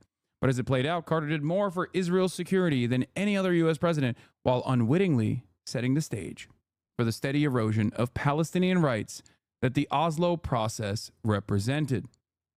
The result of the Camp David summit and the Israeli-Egyptian peace agreement that emerged from it was that Israel has not faced a credible military threat since the agreement was put in place. Carter understood, as any observer would, that if Israel made peace with Egypt, it would remove the single biggest military challenger in the region, and the remaining Arab states would no longer be able to mount a credible threat against Israel. He understood as well that by bringing Egypt firmly into the United States' sphere of influence, the Cold War balance of power in the Middle East shifted significantly. Carter, in that case, acted not only in the interests of Israel, but also to clear American interests in the outcome. The regime of annual aid that has flowed ever since to both Israel and Egypt locked both countries into an alliance and into a certain degree of dependence on the U.S., a factor that was of great importance in Cold War strategy. All of this was lost on Israel supporters in the United States. In his book, We Are Not One, A History of America's Fight Over Israel, historian Eric Alterman described the reaction to Carter mentioning the legitimate rights of the Palestinian people, citing Carter's press secretary Jody Powell describing the reaction as bonkers. Alterman elaborated. Democratic fundraising events were canceled. Representatives of the administration of Jewish groups were shunned. Hyman Bookbinder, the outspokenly liberal Washington representative of the American Jewish community, lectured the Carter people. Obviously, you do not really understand what these words mean. Palestinian rights means the destruction of Israel. A Harris poll taken at the time found 60% of Jews agreeing with the statement that the president and his people have abandoned Israel. A statement that you have heard time and time again, as a matter of fact. Obviously, you apparently do not really understand what these words mean. Palestinian rights are at direct odds with the rights of the Israeli public. Palestinian rights is a substitute for the death and destruction of the nation state of Israel. You understand? Alterman further noted that the chairman of the Conference of Presidents' major Jewish organizations at the time, Alexander Schindler, leaked the contents of a private meeting with Carter to the press, a highly unusual betrayal of trust. That generated even more intense controversy and American Jewish anger at Carter, as it was intended to do. All of this, it must be noted, was in response to Carter's vision of Palestine being a sort of autonomous adjunct of Jordan, a position not far removed from that of most of the Israeli political spectrum. He was not advocating for an independent Palestinian state, an idea which was completely out of bounds in American political discourse in the late 1970s and early 1980s. Indeed, Carter in March 1977 said, the first prerequisite of a lasting peace is the recognition of Israel by her neighbors, Israel's right to exist, Israel's right to exist permanently. Carter never wavered from that position, despite the invective hurled at him by Israelis and Israel's American boosters for the rest of his life. When the historic agreement emerged from Camp David, parts of the Jewish community saw Carter in a better light. But this soon faded amid controversy over the sale of fighter jets to Saudi Arabia and Egypt. Jewish leadership got even more enraged when, due to a miscommunication, the U.S. voted in favor of a Security Council resolution that condemned Israeli settlements in the West Bank, including East Jerusalem. Though Carter said that the U.S. was supposed to abstain and only voted yes by mistake, which marks one of the few instances where the American government officially sided against Israel, a mistake that they never repeated, mind you. It was quite controversial. I need to add so I remember to sub. Okay, here's your reminder. At the top of the hour, we no longer run ads, but you should be reminded right now to subscribe, which you can do for $6 or for free with a Twitch Prime. Twitch Prime is free. You can also get gifted a sub. When you subscribe, you support the broadcast and the many initiatives that I engage with, but also maintain my editorial independence, and you can send me links. It's completely voluntary. If you don't feel the need to do so, you don't have to, but just a reminder. General Justinian, thank you for the 5 gifted subs. Oh, blast my brains out. Thank you for the 10. Virtual Meal, thank you for the 10 gifted subs as well. Wrong, they are discounted, chat, at $4.50 right now. Indy K, thank you for the 5. And Throwing Bagels at the Wall, thank you for the 10 community gifted subs. Though Carter said the U.S. was supposed to abstain and only voted yes by mistake, the Jewish leadership already hostile to him was not mollified. It was worth noting, however, that at the time, opposition to settlements was much stronger U.S. policy. So much so that even the staunchest pro-Israel advocates didn't expect the U.S. to vote no on the resolution. Times have certainly changed. While the Jewish community was nowhere near large or powerful enough to cause the defeat of an incumbent president, it was a factor in Edward Kennedy's strong, if ultimately unsuccessful, challenge for the Democratic nomination in 1980, which weakened Carter. Carter had the poorest showing among Jews any Democratic presidential candidate had since 1920. Although he still won the plurality of the vote, John Anderson, who ran as an independent, got 15% of the Jewish vote, the Carter's 45%, and Ronald Reagan's 39%. Yet after all of that, and with some continued grumbling and foot stomping, Israel did manage to make peace with Egypt, withdraw its settlements from the Sinai Peninsula, secure the annual funding that has stabilized and grown its economy, and helped it become the dominant military power in the region, and kept Egypt as a cold ally ever since. Israel has Jimmy Carter to thank for all of that. So while many people talk about the successful initiatives of Camp David, from the perspective of Palestinian emancipation, it was a major setback, and it completely pacified one of the vectors of pressure against the state of Israel. It also opened up Israel's control over the Suez Canal, or potential control over not just the Red Sea trade ports, but it left it in the hands of an American client state, a state that became an American client state in the aftermath of this. Reagan did little but press forward on Carter's actions until the end of his second term. Ironically, Reagan would, only a few months later after taking office, have his own run-ins with Israel's domestic U.S. lobby over the sale of the airborne warning and control system to Saudi Arabia. Yet Reagan remained beloved among the pro-Israel forces despite selling a state-of-the-art military system to the Saudis, whom Israel was still extremely unfriendly with at that point, despite its frequent criticism of Israel's behavior in Lebanon, and despite rebuking Israel for its dangerous attacks on a Syriac nuclear site in Iraq in 1981. The difference was that Reagan rarely mentioned the Palestinians and often said nice things about Israel. Now, famously, the video of Jimmy Carter talking to journalist Amy Goodman on Democracy Now! In 2007 is a video that has been circulated quite a lot since his untimely demise. In this interview, which we showed earlier, which we showed yesterday, Jimmy Carter said, the word apartheid is exactly accurate. In 2007, he said this. Within Palestinian territory, they are absolutely and totally separated, much worse than they were in South Africa, by the way. And the other thing is, the other definition of apartheid is one side dominates the other, and the Israelis completely dominate the life of the Palestinian people. Carter was responding to the resounding criticism of his book, Palestine, Peace, Not Apartheid. The book itself was far less remarkable than the title, which drew an avalanche of criticism to Carter, including accusations of anti-Semitism. Then ADL leader Abraham Foxman said, the title is to delegitimize Israel, because if Israel is like South Africa, it doesn't really deserve to be a democratic state. He is provoking, he's outrageous, and he's bigoted. But perhaps most damningly, he was correct. Foxman's statement is bizarre. States, of course, do not deserve to be democratic. It is something that they either are to a significant degree or they are not.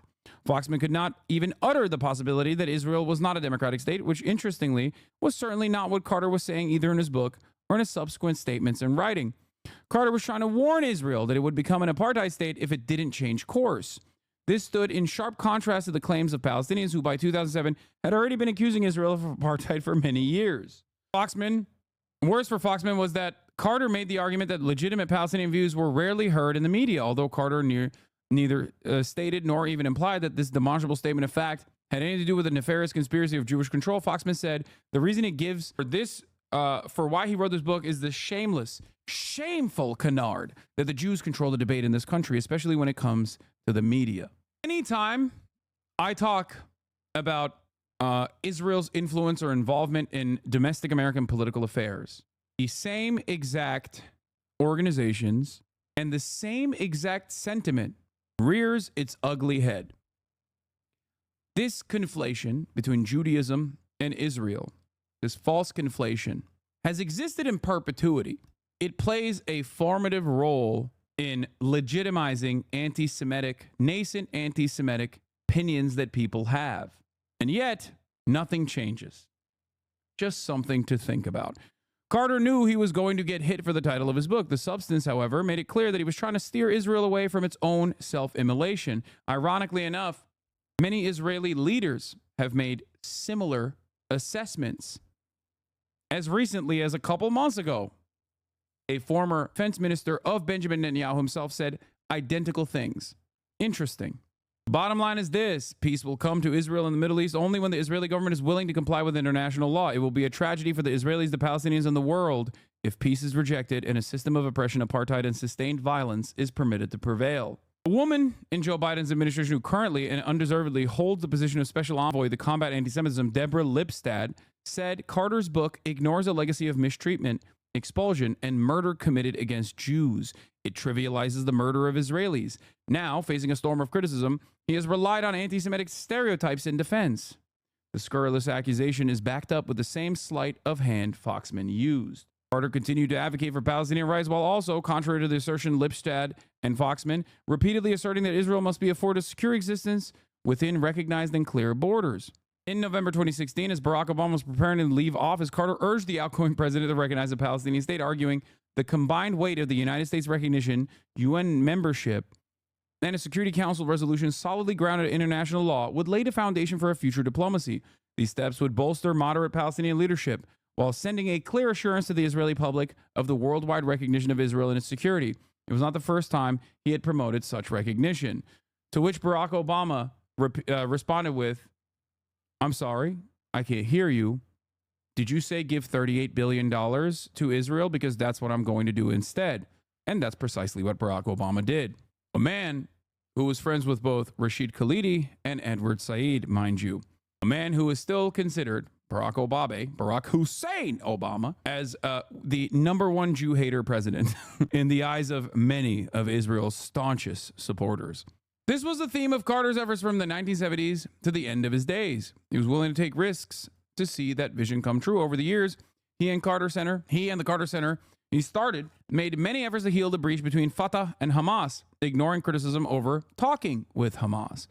Carter's legacy should be scrutinized carefully and honestly with the same critical eye as any other president. He made his mistakes, and as with any president, innocent people suffered as a result. But more than any other U.S. president, Jimmy Carter tried to create a better future for Palestinians and for Israeli Jews. No president before or since has tried as hard or has placed peace ahead of political concerns to the extent that he did, which is why I say Jimmy Carter, while in his own personal affairs, in his own personal conduct, in his own personal experience, especially in his post-presidential existence, was definitely a man who tried to do right.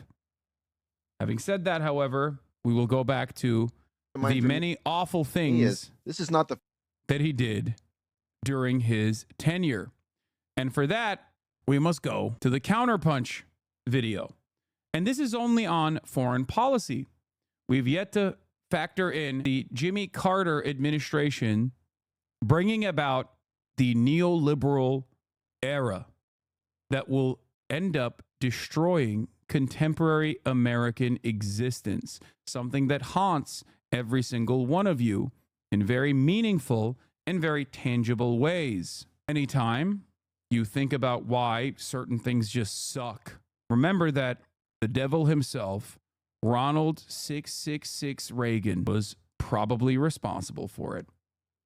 But it wasn't Ronald Reagan that kickstarted this process. Jimmy Carter also played a formative role in neoliberalism taking root in American society. Counterpunch starts off by talking about having run as a Washington outsider. He immediately filled his administration with trilateral commission members, hoping that a coterie of Rockefeller internationalists could resurrect the confidence of American leaders and enrich business relationships within Japan and the United States. His Secretary of State was Cyrus Vance, a Wall Street lawyer and former planner of the Vietnam slaughter. Secretary of Defense Harold Brown was Lyndon Johnson's Air Force Secretary and a leading proponent of saturation bombing in Vietnam. Secretary of the Treasury Michael Blumenthal was the Standard Rich Corporation president. Attorney General Griffin Bell was a segregationist judge who disclosed that he would request inactive status as a member of Atlanta clubs closed to blacks and Jews. Carter himself stated that housing should be segregated. Energy Coordinator James Schlesinger was a proponent of the winnable nuclear war. Transportation Secretary Brock Adams was a staunch proponent of Lockheed's supersonic transport. National Security Advisor Brzezinski was an anti-Soviet fanatic who said in an interview with The New Yorker that it was egocentric to worry that a nuclear war between the U.S. and the USSR would entail the end of the human race. Sentiments that you hear still to this day. Since it was unlikely that every last human being would perish in such an event, Brzezinski recommended that critics of the U.S. nuclear policy abstain from narcissistic concern for the mere hundreds of millions of people who would. In what William Greider, author of The Secrets of the Temple, a study of the Federal Reserve Bank, called his most important appointment, Carter named Paul Volcker, and this is a very important appointment, to the chair of the Federal Reserve Bank. Stuart Eisenstat, Carter's assistant for the domestic affairs, said that Volcker was selected because he was the candidate of Wall Street. The Wall Street agenda became clear when Volcker contracted the money supply and declared the standard of living of the average American has to decline. This is a very famous line. Wealth was funneled upward and wages and production declined. Unemployment and bankruptcy rose. Unions shriveled and disappeared. Pentagon spending soared. For the first time ever, American white-collar families couldn't save money. With urban housing costs zooming, workers fled to remote suburbs, but the increased commute expenses tended to cancel out the cheaper mortgages. Moonlighting and overtime work increased, but added income disappeared in and out. Second commutes and higher childcare increased. As the cost of necessities outpaced wage gains, only credit cards could fill the widening gap. Hamburger stands and nursing homes proliferated while well-paid manufacturing jobs fled to the third world. The workforce of the future was said to be a generation of super efficient robots. And I think on that note, we can get to the GDF video, The Day Democrats Destroyed the Economy. On December 7th, 1981, 45-year-old James von Brunn entered the headquarters of the Federal Reserve in Washington, D.C. After writing his name on the sign-in sheet, von Brunn explained to a security guard that he was a photographer intending to take pictures of the boardroom inside. After being told he'd have to wait, von Brunn sprinted up the staircase, and the security guard swiftly chased after him. Von Brunn was then met by another guard in a corridor and promptly pulled out a sawed-off shotgun. Before he could pull the trigger, von Brunn was overpowered. In a bag slung over his shoulder, security recovered a .38 caliber revolver and a hunting knife. He then claimed to have planted a bomb in the building, which turned out to be a hoax, leading to the building being evacuated. He said he was distraught over high interest rates and the state of the economy. Driving throughout the U.S., through its countryside and urban areas, through cities and towns big and small, the corpses of industry litter the landscape. Abandoned factories, plants, and yards are reduced to overgrown and decaying structures. Whole towns and cities have been gutted by the void, causing a mass exodus of working-class communities. The factories that sustain the lives of millions of families were not killed off by the gradual and natural process of neoliberalism or Reaganomics, but by a deliberate policy exacted on the economy all at once. Indeed, Ronald Reagan has been a convenient scapegoat for liberals to unload all of the ills of the economy onto. And while his fiscal policies have set the stage for deregulation and cuts to social spending, causing a massive wealth redistribution to the upper crust, it is the monetary policy from just before his presidency which set the stage for the 1980s. The American post-war boom brought unprecedented prosperity. Millions of families became homeowners. The government subsidized cutting-edge industries that added to their global hegemony. But, of course, the side effect of a booming economy is inflation. The Federal Reserve is in the position of the chaperone who has ordered the punch bowl removed just when the party was really warming up. Inflation had become out of control in the 1970s, and by 1980, the Consumer Price Index showed an annual inflation increase of 13.5%, the highest it's ever been. President Jimmy Carter was sandbagged for the state of the economy, and therefore inflation was the Democratic Party's cross to bear. Carter made the decision to shake up monetary policy in a dramatic way, and would appoint a towering figure, both metaphorically and literally, as he stood at 6'7", one of the most influential Federal Reserve chairs in its history, Paul Adolph Volcker Jr. Paul Volcker would be chosen to be the executioner of the economy, and the Federal Reserve marched in lockstep with big banks to achieve their aims.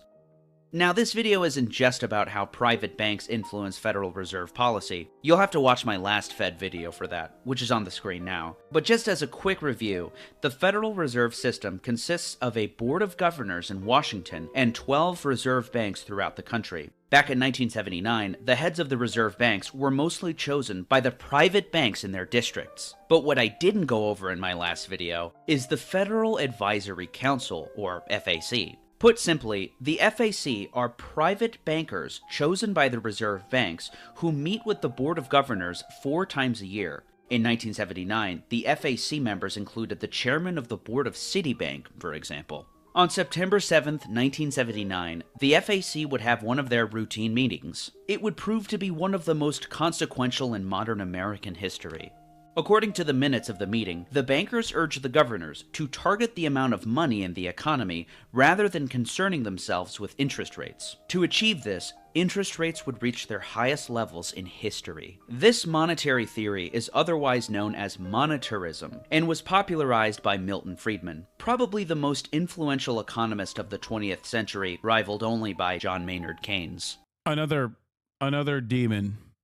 To show how impactful this meeting was, the Board of Governors would come to the same conclusion themselves 3 weeks later. The governors would not tell the president of their decision for a month. This is legal because the Federal Reserve is not obligated to inform the president about their decisions. Indeed, neither the president nor Congress were consulted about this momentous event, and their experiment would be implemented in earnest on October 6, 1979. There wasn't any question that the board knew that recession would follow.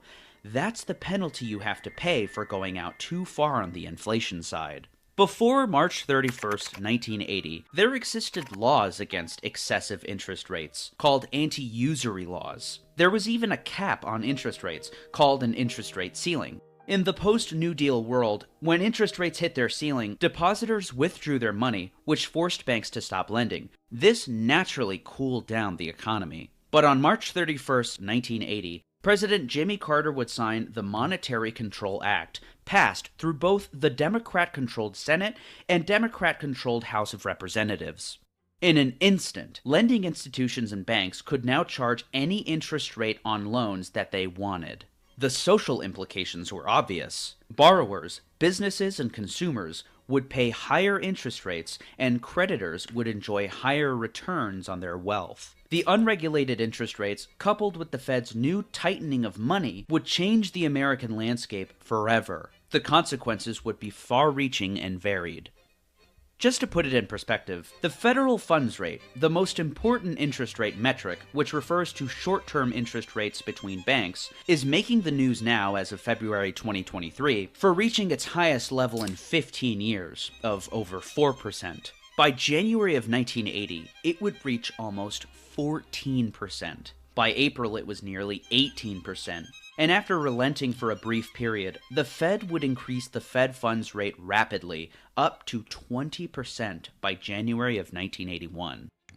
What followed was the worst recession since the Great Depression. For nearly 2 years, the unemployment rate increased every single month. And by 1982, 12 million people were out of work, with millions more relegated to part-time, a total of as many as 20 million people. But the so-called dragon of inflation was slayed, and the inflation rate was curtailed to under 4%. What was the result of this? Well, the recession, as all recessions, was very profitable for banks and holders of large financial wealth, as explained in my last video about the Fed. Bankers enjoyed the high returns from loans made just before the recession and used the cheaper money from during the recession to invest and make even more money. Their cash and dollar-denominated assets started to appreciate due It also contributed to the financialization of every sector to low inflation, and they became extraordinarily wealthy. While construction, manufacturing, and farming took... Can you explain to your financially illiterate chat that raising rates is necessary to stop hyperinflation? Your uneducated chat doesn't understand Volcker saved the USA from hyperinflation. Educate them, please. So there's a couple components that factor into the hyperinflation that took place. Obviously, oil was a major contributor to that. But I don't know why, especially when we're talking about the 70s and 80s, Americans tend to operate on today's understanding of the economy, that there is simply no fiscal policy that could ever be implemented at that time frame. And the only way to combat inflation,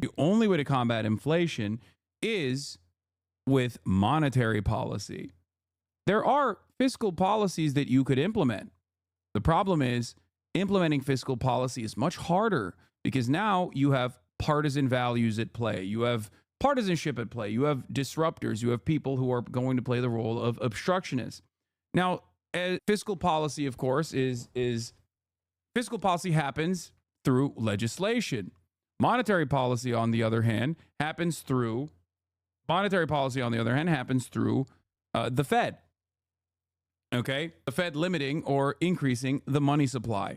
if you don't have any interest in applying fiscal policy, any sort of like deflationary mechanism through fiscal policy, yes, you are going to do this. You are going to solve the problem in a way that ends up benefiting the banks. This is the story of exactly that. Historic and permanent losses, 1981 produced more returns for banks than at any time in the 1950s, 60s, or 70s. And what did the banks do with all this wealth? Surely they invested it responsibly and carefully. Actually, they started loaning it to underdeveloped countries. To paint a picture of just how reckless and brazen American bankers had become, 9 of the largest U.S. banks' risk exposure, meaning the amount loaned compared to their capital, was over 200%. This meant that if a country defaulted on a loan, the loss would wipe out more than 2 times the money that the bank had on hand. For the poor countries, what economists call least developed countries, or LDCs, things became very bad during the recession. For starters, the Federal Reserve raising interest rates raised them around the globe, so countries had to pay more for their debt. But on top of that, they lost their most important export market, the United States. The lack of demand created what is now known as the LDC debt crisis. The Fed mobilized to facilitate currency swaps, swapping currencies with countries, giving them much-needed dollars to back up their economies. This bided them enough time before the IMF would enter the equation. Starting with Mexico, the IMF would loan money to roughly 15 countries, culminating in the beginning of the era of the Structural Adjustment Program, or SAPs. SAPs were how the IMF would apply conditions to loans that included cruel austerity measures, including privatizing industries causing mass layoffs, suspension of price controls, wage cuts, and cuts to welfare programs in already miserably poor countries. These countries' budgets would be oriented toward paying back loans, which became impossible given the high interest rates, which compounded, creating a larger balance sheet for them to pay every year. This virtual Ponzi game would increase the debt burden for years to come. According to the World Bank, another partner in the destruction of developing economies, in 1982, the Caribbean and South America owed $330 billion in debt. By 1984, they owed $374 billion. As is widely known today, developing economies have never recovered from the sweeping neoliberal reforms from the era of the Structural Adjustment Program. Over in America, unemployment reached 11%. Most of them were concentrated in the industrial sector, construction, mining, manufacturing. In fact, 23% of the automobile industry was IMF loans are the literal reason India, Pakistan, and Sri Lanka are in the economic situation they're in right now. When the USSR collapsed, the prime minister that just passed away this week had to take IMF loans when he was the finance minister because India was a manufacturing hub for the USSR. This started the neoliberalization of India, which would give us Modi later on. Unemployed, as well as 29% of miners and 22% of construction workers. Typically in periods of economic downturn and mass layoffs, the economy would pick back up and industrial workers were able to enter the job market once again. But in the 1980s, the manufacturing and industrial sector withered away and died for good. There's a reason for that.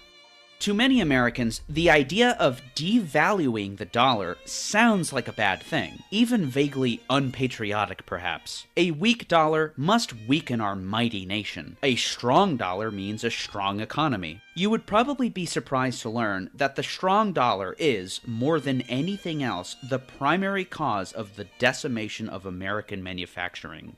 This isn't a secret to economists and the board members of the Federal Reserve. The correlation between a strong dollar and weakening economy is well known. What happens if you don't pay back the IMF? That's not a thing. You're done. Then no country will lend you money. And at worst, a leadership that refuses to do that, well, they'll find themselves no longer in power. After the 2008 crash, the Fed governors and presidents discussed at their meetings how they were going to stimulate the economy. I won't go into quantitative easing in this video, that will be the subject of a future project, but in discussing their plan, the Dallas Federal Reserve Bank president spoke earnestly about their goals. Another desired benefit is to devalue the dollar to stimulate demand for our exports, and I don't think we should be saying that publicly. Put simply, when the dollar is worth less compared to other currencies, American goods become cheaper. So those exporting agricultural products, for example, are able to find buyers who will take advantage of cheap American goods. This means more economic output, more jobs. The opposite happens when the dollar... Also in Sri Lanka, when the Neoliberals took power in the 70s again, they turned towards the IMF and US aid, and the US and Israel started to sell Sri Lanka weapons to commit genocide against the Tamils. Yeah. They'll always find a guy who will. Somehow, mysteriously, there will always be a person who will work tirelessly to implement austerity measures and take out additional loans in order to pay the fucking to pay the principal on the previous loans, and also will be a willing servant of the West. At least historically, that's what has happened always and forever. Dollar is too high. Foreign imports, like Japanese cars for example, have a competitive edge, and American producers and workers suffer as a result. Not only Americans, developing countries holding debt, which is paid back in dollars, have a Do you ban chatters to support North Korea critically? Am I allowed to have that take here? I don't know what you're, like, what do you mean? Heavier burden as well. In this way, the consequences span far and wide. Even the president of the New York Federal Reserve candidly admitted as much. We are decimating our export industries. Volker and I are extremely concerned about the long-term effects of the strong dollar. The rising dollar was caused by the high interest rates, which were higher than interest rates in other countries. Martin Feldstein, the Harvard economist and chairman of the President's Council of Economic Advisors, would agree. The fall in exports and the rise in imports that result from the stronger dollar are clearly causing unemployment and threatening individual firms with possible bankruptcy. The establishment economists knew better than anyone else what was going on. Even the architect of the operation, Fed Chairman Paul Volcker, relented that the dollar was a big mistake. I kept worrying about the dollar coming down with a thud, but by late summer of 1984, it became apparent that this was taking starch out of manufacturing. And that's putting it lightly. Jobs were extinguished, many of them high-wage unionized jobs. The destruction of the dollar was permanent. The high interest rate... Okay, but the profits went up quite a bit. Okay, and it would make way for profits to rise spectacularly, especially in the Reagan era. So, profits for corporations. It virtually gutted American manufacturing, American industry, American labor. It destroyed... It was the final blow, or it was like starting basically the final death blow to American labor power in general. But top donor, light streamer, car on fire. Dude, why do you think I would fucking watch that right now? Just take a day off. Rates, the dollar, the unemployment, the outsourcing, all created a perfect storm. A sinister marriage of high interest rates and depressed wages. For the first time since World War II, the percentage of American families that owned their homes decreased. To quote William Greider, "The old would lend their money to the young at higher prices than ever before. Young families forming in the 1980s, setting out to buy a car or their first home, would confront credit terms and interest rates that would have terrified their parents. Double-digit mortgages and floating rates that left them vulnerable to default. Homeownership, the central component of what was described as the American dream, would gradually shrink among the population, most dramatically among younger families. In one fell swoop, the decision to pass the Monetary Control Act in 1980 proved to be a fatal blow to the idea of a stable income, being able to live securely." I don't understand anything. Could you please summarize? I don't understand anything. How do you profit? How do profit go up if you're not selling anything because your manufacturing is done? Wait, what? No, American companies are still selling shit. It's just not being manufactured in the United States. It's being offshored into countries that we've destroyed. Sometimes through the IMF and the World Bank, other times through direct war, other times we're just taking advantage of the destabilization that's taken place. But ultimately, even with the increasingly complicated web of international trade, manufacturing costs go down dramatically when you don't have to actually use domestic labor and you can just use manufacturing hubs overseas. Profits go up, but profits going up doesn't mean anything for you. it doesn't mean anything for you at all. Maybe sometimes outside of, the cost of goods being relatively low. But the price for that is actually fairly damaging to longer economic trends.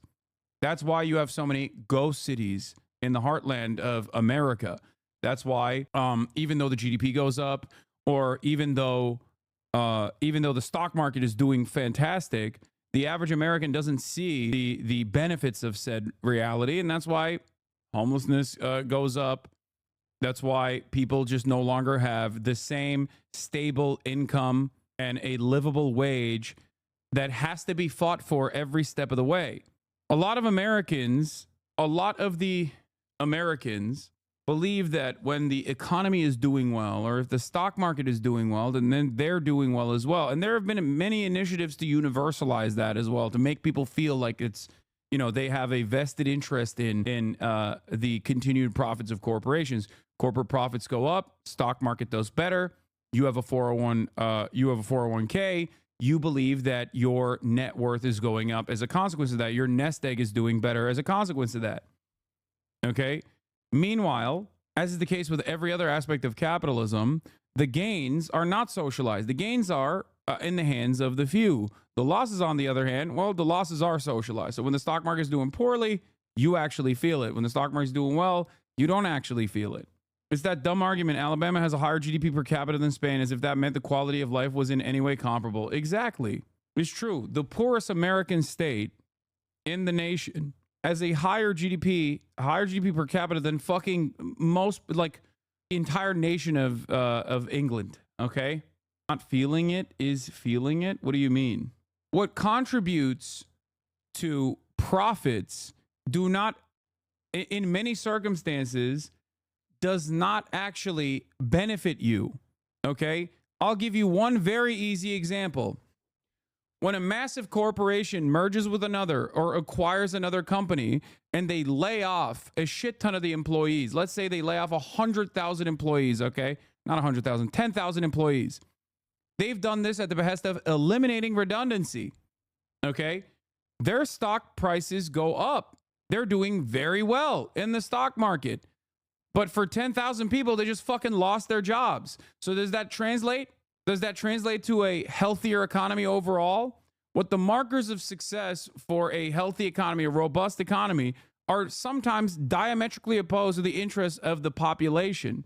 This concept, unfortunately, is sheltered, especially with the increasingly financialized industries that we have in the United States of America.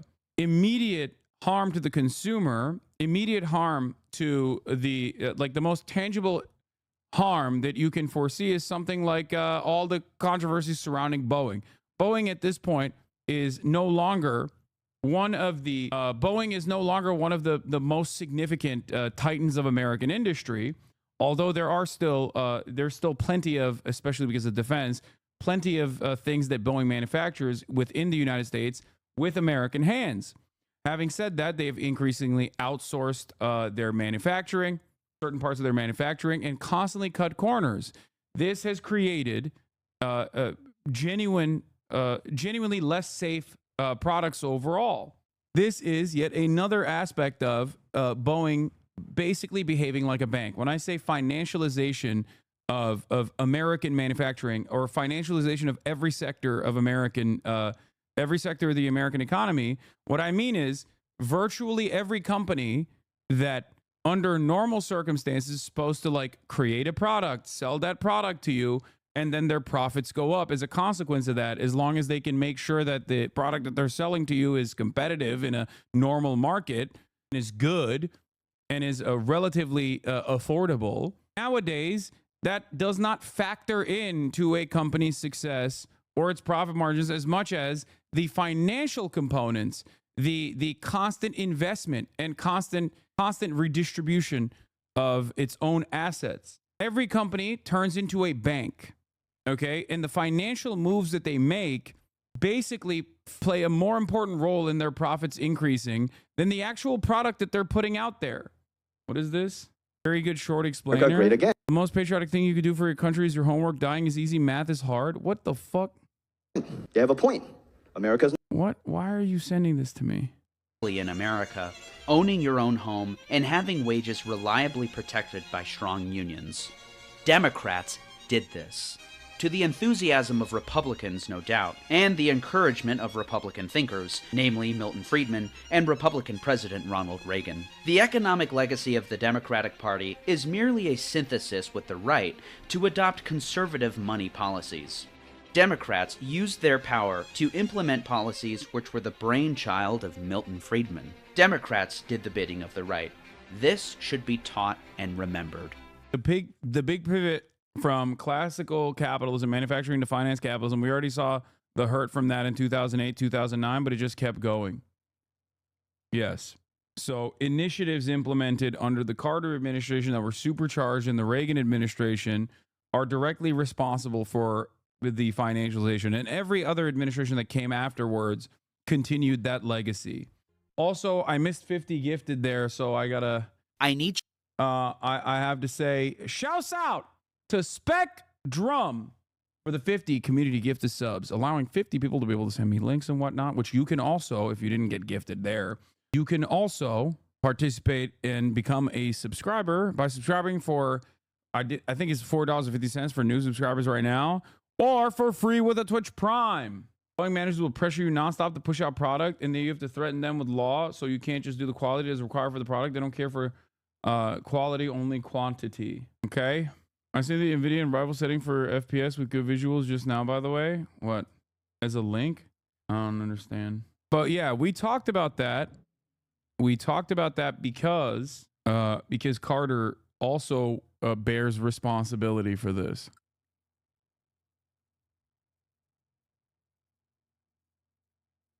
Okay. How do you maintain faith for the Democratic Party to pull through when all they do is bow to the Republicans? I know certain party members do epic work, but I have a hard time trying to talk to my jaded friends about why there's still hope logically, when logically there seems to be none. Yeah, I think that electoralism and entryism serves a different purpose than what a lot of hardline leftists believe. And that purpose is to continue getting broad coverage and a platform to be able to present your ideas. That's the most significant factor here. Okay. But going back to Carter's populist assurance has simply whetted the public appetite for this kind of dismal anticlimax while making a few listless gestures towards blacks and the poor. He spent the bulk of his energy promoting corporate profits and building up a huge military machine that drained away public wealth in defense of a far-flung network of repressive friends of American business. The heaviest applause line in his inaugural address was his promise to move this year a step towards our ultimate goal, the elimination of all nuclear weapons from this earth. But after his beguiling rhetoric faded away, he embarked on a program of building 2 to 3 nuclear bombs every day. Although he had promised to cut military spending by $5 to $7 billion, he decided to increase it just after 6 months in office, and his 5% proposed spending increases in each of his last 2 years in office were identical to those first proposed by Ronald Reagan. He decided to increase it just after 6 months in office. Furthermore, having pledged to reduce foreign arms sales, he ended up raising them to new highs. And after speaking of helping the needy, he proposed cutbacks in summer youth jobs, child nutrition programs, and other popular projects serving important social needs. Similarly, though he had campaigned as a friend of labor, he refused to request to increase the minimum wage and oppose most organized labor's legislative agenda while handing out huge subsidies to big business. He made much ado about human rights, but returned Haiti's fleeing boat people to the tender care of baby Doc Duvalier. And when a member of the American delegation to the UN Human Rights Commission spoke of his profoundest regrets for the CIA's role in General Pinochet's bloodbath in Chile, Carter scolded him, insisting that the CIA's actions were not illegal nor improper. Carter came to Washington proclaiming his desire for comprehensive Middle East peace, including a solution to the Palestinian question in all of its aspects, something that we covered extensively. Yet at Camp David, he failed to grasp the root of the problem, let alone propose a mature way of dealing with it. He assumed that Palestinians were anonymous refugees whose nationalist aspirations could be safely ignored. He supposed a peace treaty could be signed in the absence of the PLO, world recognized as the Palestinian sole legitimate representative. He offered no apologies for negotiating an agreement that failed to even mention Jewish settlements in the West Bank, the Gaza Strip, and the Golan Heights. And he apologized for voting against Jewish settlements in the West Bank when the American nation did something unthinkable instead of abstaining. He did not protest Prime Minister Menachem Beghin's presentation at the Accords before the Israeli Knesset as a deal, one much more favorable to Israel than to the Arabs. He pretended not to notice that corralling Palestinians in the Bantustans was not simply a tactic of war, but constituted Israel's boasted final product of peace. It's so weird because for a lot of history started on October 7 enjoyers, okay, when the first blow out of nowhere came from the heart of the Palestinian enclave, these barbaric anti-Semitic monsters who simply wanted to do death and destruction. It kind of feels like maybe history didn't start on October 7. What do I mean by this? The sidestepping of the PLO or the Palestinian delegation when having conversations with Israel and other Arab nations once again plays a formative role in the way America chose to deal with this over and over again. Interestingly enough, this was a major factor in October 7, as I've repeated time and time again.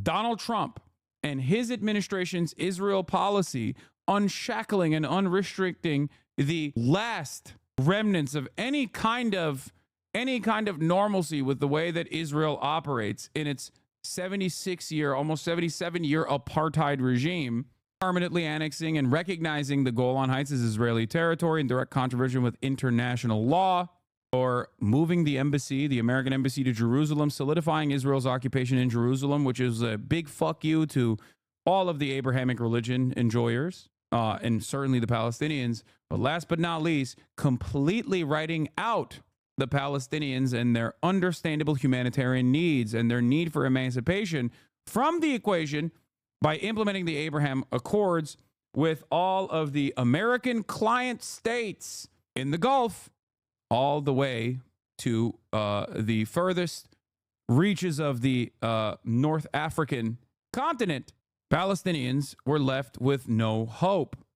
They were pushed into a corner, and they recognized that they were in a corner with no other options, and the only way to get out of that corner was to fight their way out, just so you understand. But the reason why I brought up Donald Trump is because, once again, Peaceful Dove Carter, who many yelled at, who many even still champion to this day, the Camp David Accords as a pivotal moment in American peaceful intervention in the region, very clearly implemented the similar doctrine of sidestepping Palestinians in the Israel conversation. Years before Donald Trump did this and years before October 7. Finally, his much praised Camp David Accords were the death warrant for Lebanon, as Israel, his southern border secured with the removal of Egypt from the Arab military alliance, was free to concentrate undivided attention on a long-planned invasion across his northern border. It was this invasion, June 1982, that convinced Osama bin Laden that only mass murder of Americans could ever change U.S. foreign policy. Osama bin Laden, of course, was very wrong. Carter was also an American ally. Carter was accused originally as an anti-Soviet warrior on the paving the path to peace, as written famously about in Western media. Carter was effusive in his praise and blind support of the Shah of Iran, who was deeply unpopular in his country due to policies of supermilitarization, forced modernization, and systematic torture. By the time Carter arrived in the White House, the Shah's throne sat atop a veritable powder keg. Iranian cities were hideously unlivable, with 15% of the country crowded around Tehran in shanty dwellings lacking sewage or other water facilities. The nation's incalculable oil wealth reached few hands, and a restless student generation had no prospects. The country's bloated bureaucracy was totally corrupt. While Shiite leaders rallied popular support, the Shah's secret police threw tens of thousands of Iranians in the jail. The economy gagged on billions of dollars of Western arm imports, mostly from Washington, and Amnesty International speculated that Iran had achieved the worst human rights records on the planet. Meanwhile, Carter declared that human rights is the soul of our foreign policy, though he added the following day that he thought the Shah might not survive in power. A strange expectation if, indeed, the U.S. stood for human rights around the world. After the Shah was overthrown, Carter could not conceive of U.S. responsibility for the actions of enraged Iranian students who seized 66 Americans and held them hostage at the U.S. Embassy in Tehran, demanding the return of the criminal Shah. He had admitted that the Shah to the U.S. for emergency medical treatment for cancer, thus precipitating the hostage crisis. To Carter, Americans were by definition innocent outside of history, and he dismissed the Iranian grievances against the U.S. as ancient history, refusing to discuss them. In his distorted mind, Iranians were terrorists by nature, and Iran had always been a potentially terrorist nation, regardless of what they had suffered at the U.S. hands. In short, without the Shah, Carter regarded Iran as a land of swarthy and crazed medievalists, what Washington today calls a rogue state. Having lost, in air quotes, Iran, a key U.S. ally in the Middle East, along with military outposts and electronic eavesdropping stations used against the Soviet Union, the Carter administration began supporting the Afghan Islamic fundamentalists, not making an issue of their having kidnapped the American ambassador in Kabul that year, 1979, which resulted in his death in a rescue attempt.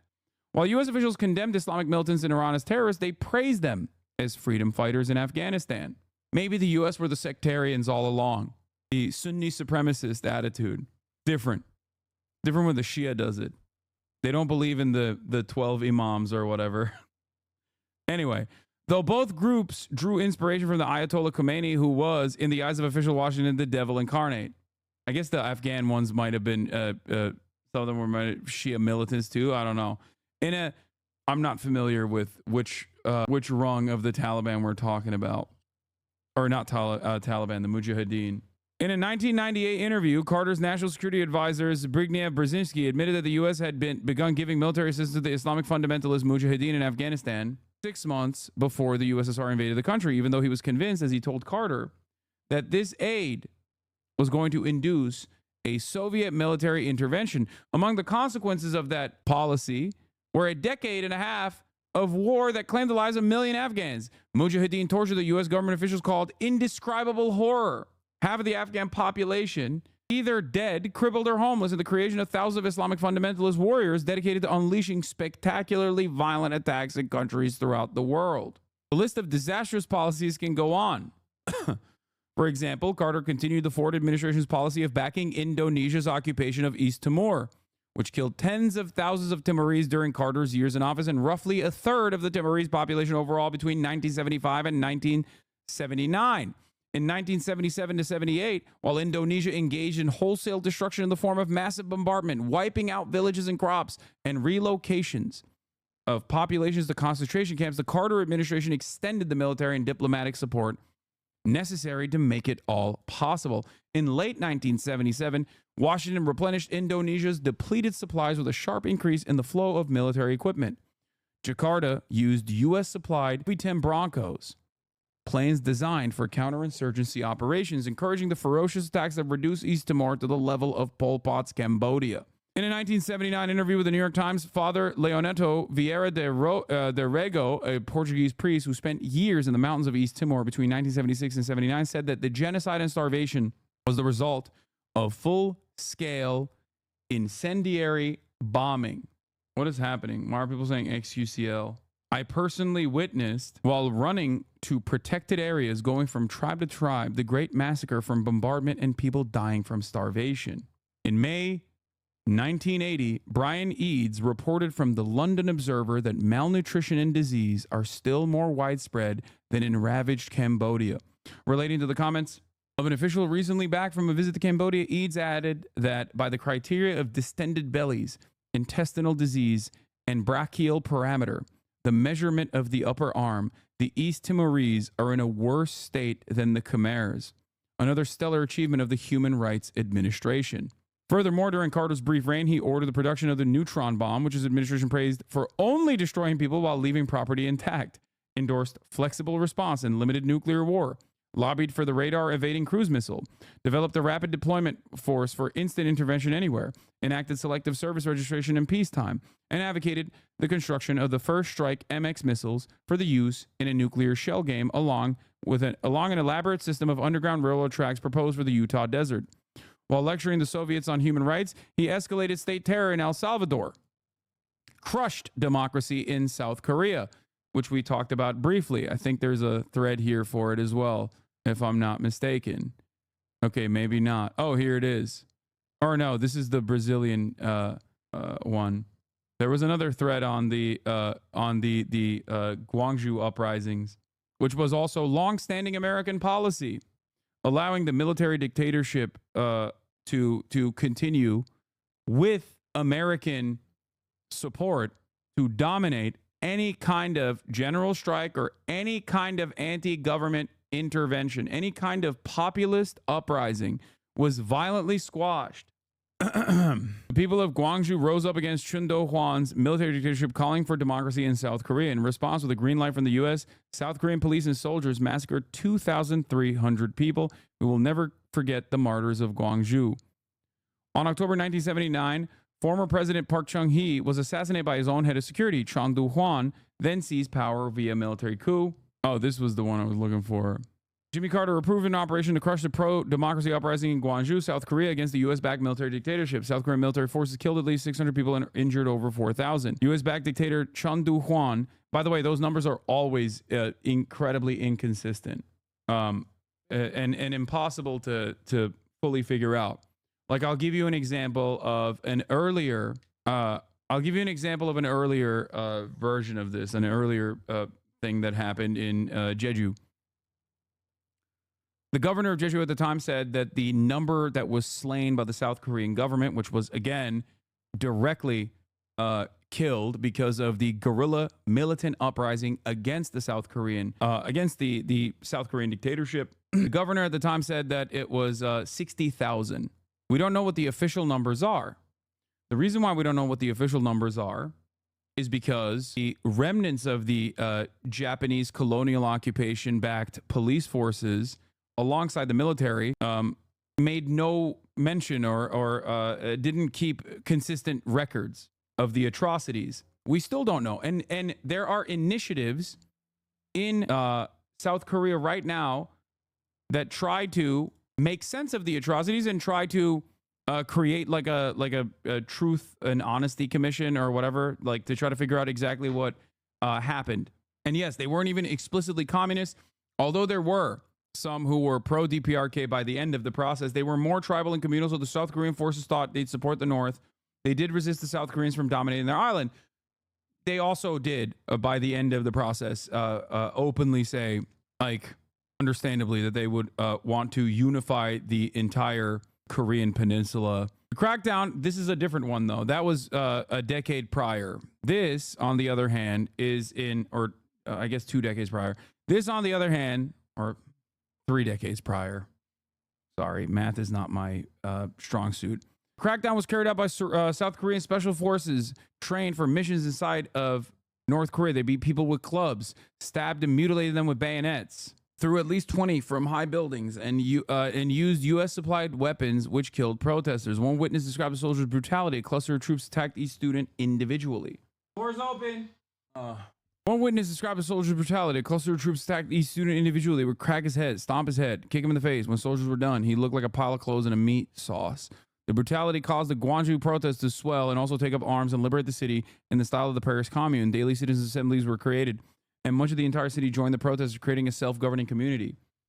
I mean, the brutality was so ridiculous that, like, there were even points throughout Korean history where, like, even the military refused to engage in the actions. So this is important to also recognize when we talk about, like, the South Korean tendency for facilitating general strikes and rising up against its government, and how even all the way down to its recent history, Koreans have a long tradition of fighting against its brutal regime.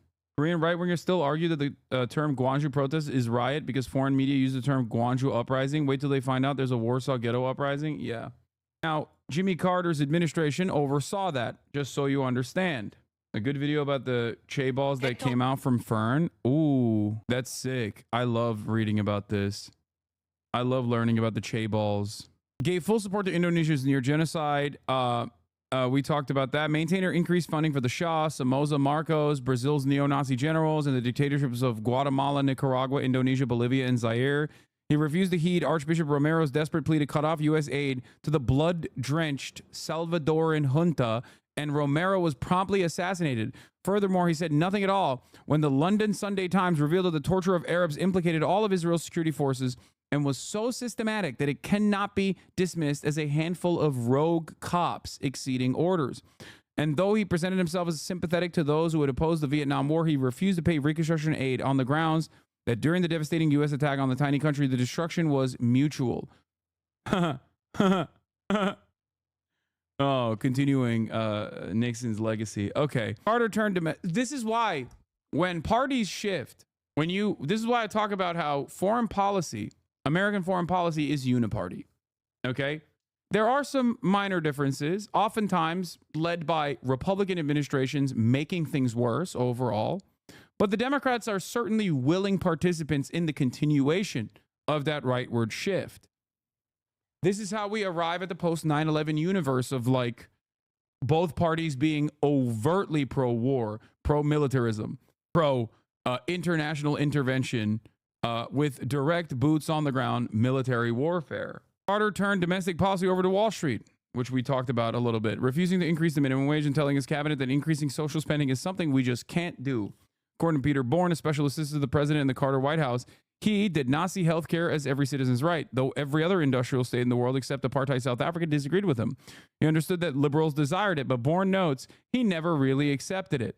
Instead, he preferred to talk movingly of his deep and genuine empathy for those who suffered for lack of health care, as though the depth of his compassion could be a substitute for a major new and expensive government solution for the problem. In point of fact, money can be saved under a government-funded plan, but Carter was uninterested. He insisted on controlling business costs rather than providing universal coverage, neglecting to note that under Medicare, universal insurance for the elderly, administrative costs were a fraction of those charged under private HMOs. Carter simply could not comprehend that the vast unmet social needs that existed and exist in the United States. He thought there was no way to maintain a global military presence, balance the budget, and keep business costs low while adequately meeting social welfare needs via reorganizing programs.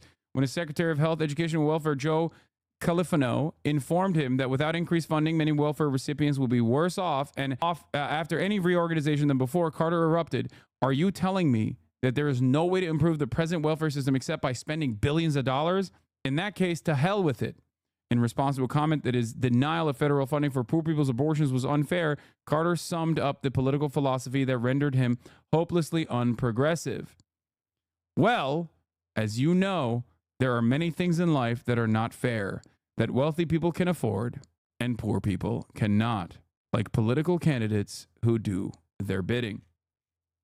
So understand, like I said, that he was a standard shitty American president that oversaw many atrocities both globally and also kick-started the process of, or continued the process of neoliberalization of the American economy, which of course led its way to Ronald Reagan completely destroying any chance of any hopeful prospect of a good any hopeful prospect of like fixing the American workforce's material needs, solving their material needs.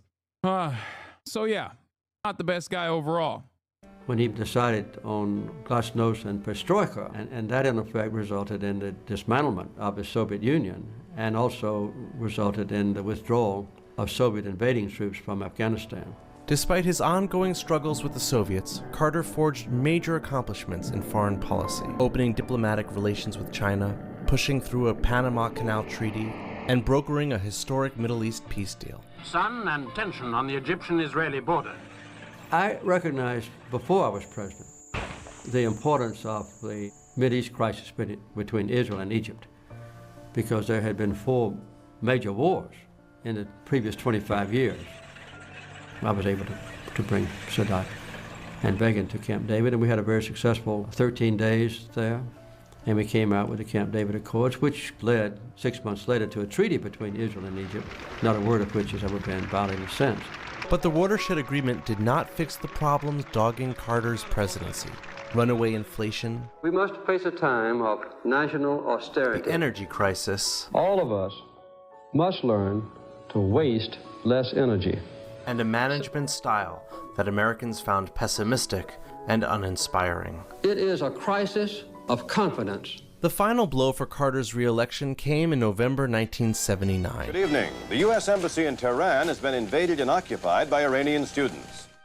More than 50 Americans were taken hostage in Iran and held for 444 days until the final hours of Carter's presidency. We had adequate warning that there was a threat to our embassy, and we could have done what other embassies did, either strengthen our security there or remove our personnel. Polls predicted a close race, but in the end, Carter won in just 5 states and Washington, D.C. And this country is almost solidly in the Reagan colors tonight. After leaving the White House, Jimmy Carter... Complete and utter domination. Complete and utter domination. ...reinvented himself and redefined the role of a former president, finding his new purpose and esteem as a freelance statesman. Hemos llegado como amigos. Carter says even political rivals asked for his diplomatic help. Ronald Reagan didn't take an active interest in the Mideast. He disavowed many of the things that I had done. And to my surprise, he called me on the phone and asked if I would help draft a speech that he wanted to deliver on the subject. And I responded eagerly. So he sent his national security advisor, or his speechwriter, I can't remember which, down to my home, and in the front room of my house, we drafted the portion of his speech delivered in 1982 on the Middle East. With respect to the Arab-Israeli conflict, we've embraced the Camp David framework as the only way to proceed. When George Bush Sr. came into the White House, they were interested in Latin America. They specifically asked me to get involved in holding an election that replaced the Sandinistas peacefully instead of by war. It ended the war. The Contra problem for Nicaragua will be solved by an honest election. Carter's diplomatic skills really got put to the test in 1994, when tensions between President Clinton and Kim Il-sung over North Korea's nuclear program put the two countries on a collision course. Kim Il-sung was giving me constant requests that I come to Pyongyang and help him resolve the impasse. I wrote President Clinton a letter and said, I have decided to go to North Korea. Al Gore, the vice president, was in the White House, and he intercepted my letter. And he said, Mr. President, if you'll change your letter to say I'm strongly inclined to go to North Korea instead of I'm going to North Korea, I'll try to get President Clinton to agree to approve. Carter finally got the green light from the White House, or so he thought. They didn't think I had any chance to succeed. Morning. I succeeded. Key for Carter was having CNN camera crews broadcasting the historic negotiations. I'm a nuclear engineer by training. I knew the intricacies of their nuclear power plant. I talked to their nuclear specialist and also directed to Kim Il-sung, and he and I agreed that he would not proceed with his nuclear program. The proposal was that there would be an immediate assurance that the IAEA inspectors would stay on site. When I got back to Seoul, though, I was told by the White House that they were dissatisfied. Al Gore was on the speakerphone. I said, I want to come to Washington and explain what I've done. And he told me, Mr. President, you're not wanted in Washington. Our suggestion is you go directly back to Plains. Well, I was angry, put it mildly. I thought I had prevented a war. I thought I had worked out a satisfactory agreement for the future. As soon as Carter touched down in the U.S., the press was filled with stories about how Carter had turned what was meant to be a private visit into a televised summit. There were horrendous stories about me in the New York Times, that I had exceeded my authority and that I had made false claims about the acquiescence of Kim Il-sung, that I was naive and ignorant and so forth. So I sent Kim Il-sung an urgent letter and asked him to confirm to Clinton, not to me, all the agreements he had reached. I think there were 12 of them. And so that was adopted by the Clinton administration as their policy. That policy did help to avert war, but critics say Jimmy Carter and President Clinton were wrong to appease a rogue nation like North Korea, which would later develop a nuclear arsenal in violation of the agreement he helped broker. In his later years, Carter traveled the globe with the Carter Center to fight disease and monitor elections in emerging democracies. So we believe that all of our questions have been answered. Work that earned the former president a Nobel Peace Prize in 2002, just as he was forging a very public campaign opposing the coming American invasion of Iraq. That global challenges must be met by an emphasis on peace. When we sat down with President Carter in 2006, he laid out his vision for America's role in the future and his concerns about missteps in the post-9/11 world. The announcement and practice of preemptive war, the complete abandonment of all the nuclear arms control agreements ever reached, the claim, in effect, that prisoners could be mistreated or tortured or deprived of habeas corpus. These are some of the things that I think has caused a deterioration in our country's basic stature and integrity. I would like to see our country be the champion of human rights, and every American embassy looked upon as a haven for those who suffer from human rights abuse. I'd like to see our country be the most generous on earth. These are not just my goals, and they will not be my accomplishments, but the affirmation of our nation's continuing moral strength and our belief in an undiminished, ever-expanding American dream. Good evening. You're the substitute teacher putting on a movie for the class. I don't know why everybody always says this. Like, it's important to understand what the mainstream perspective is on Carter after telling you, like, the atrocities that he contributed to. I'm Allie Rogan. John Yang is away. We begin with breaking news tonight as we learn that former President Jimmy Carter has died. The 100-year-old, known for his humble beginnings and unlikely road to the White House, served from January 1977 to January 1981.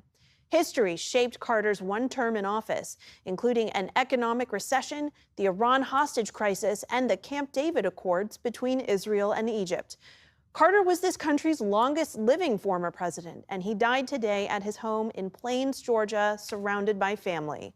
Special correspondent Judy Woodruff looks back at his towering life. In December of 1974, there was a major headline on the editorial page of the Atlanta Constitution that said Jimmy Carter is running for what? He was seemingly the longest of long shots when he jumped into the 1976 presidential race. But Jimmy Carter wound up celebrating on election night. I pray that I can live up to your confidence and never disappoint you. It was the pinnacle of a wide-ranging life that began in 1924 in Plains, Georgia. James Earl Carter was born to Lillian, a nurse, and Earl, a peanut farmer.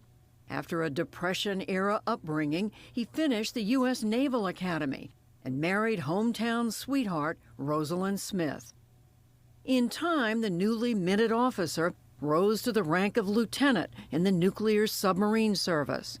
But he cut short his Navy career after his father's death in 1953 so he could return to Georgia to try to revive the family's struggling peanut farm. We've always worked for a living. We know what it means. What?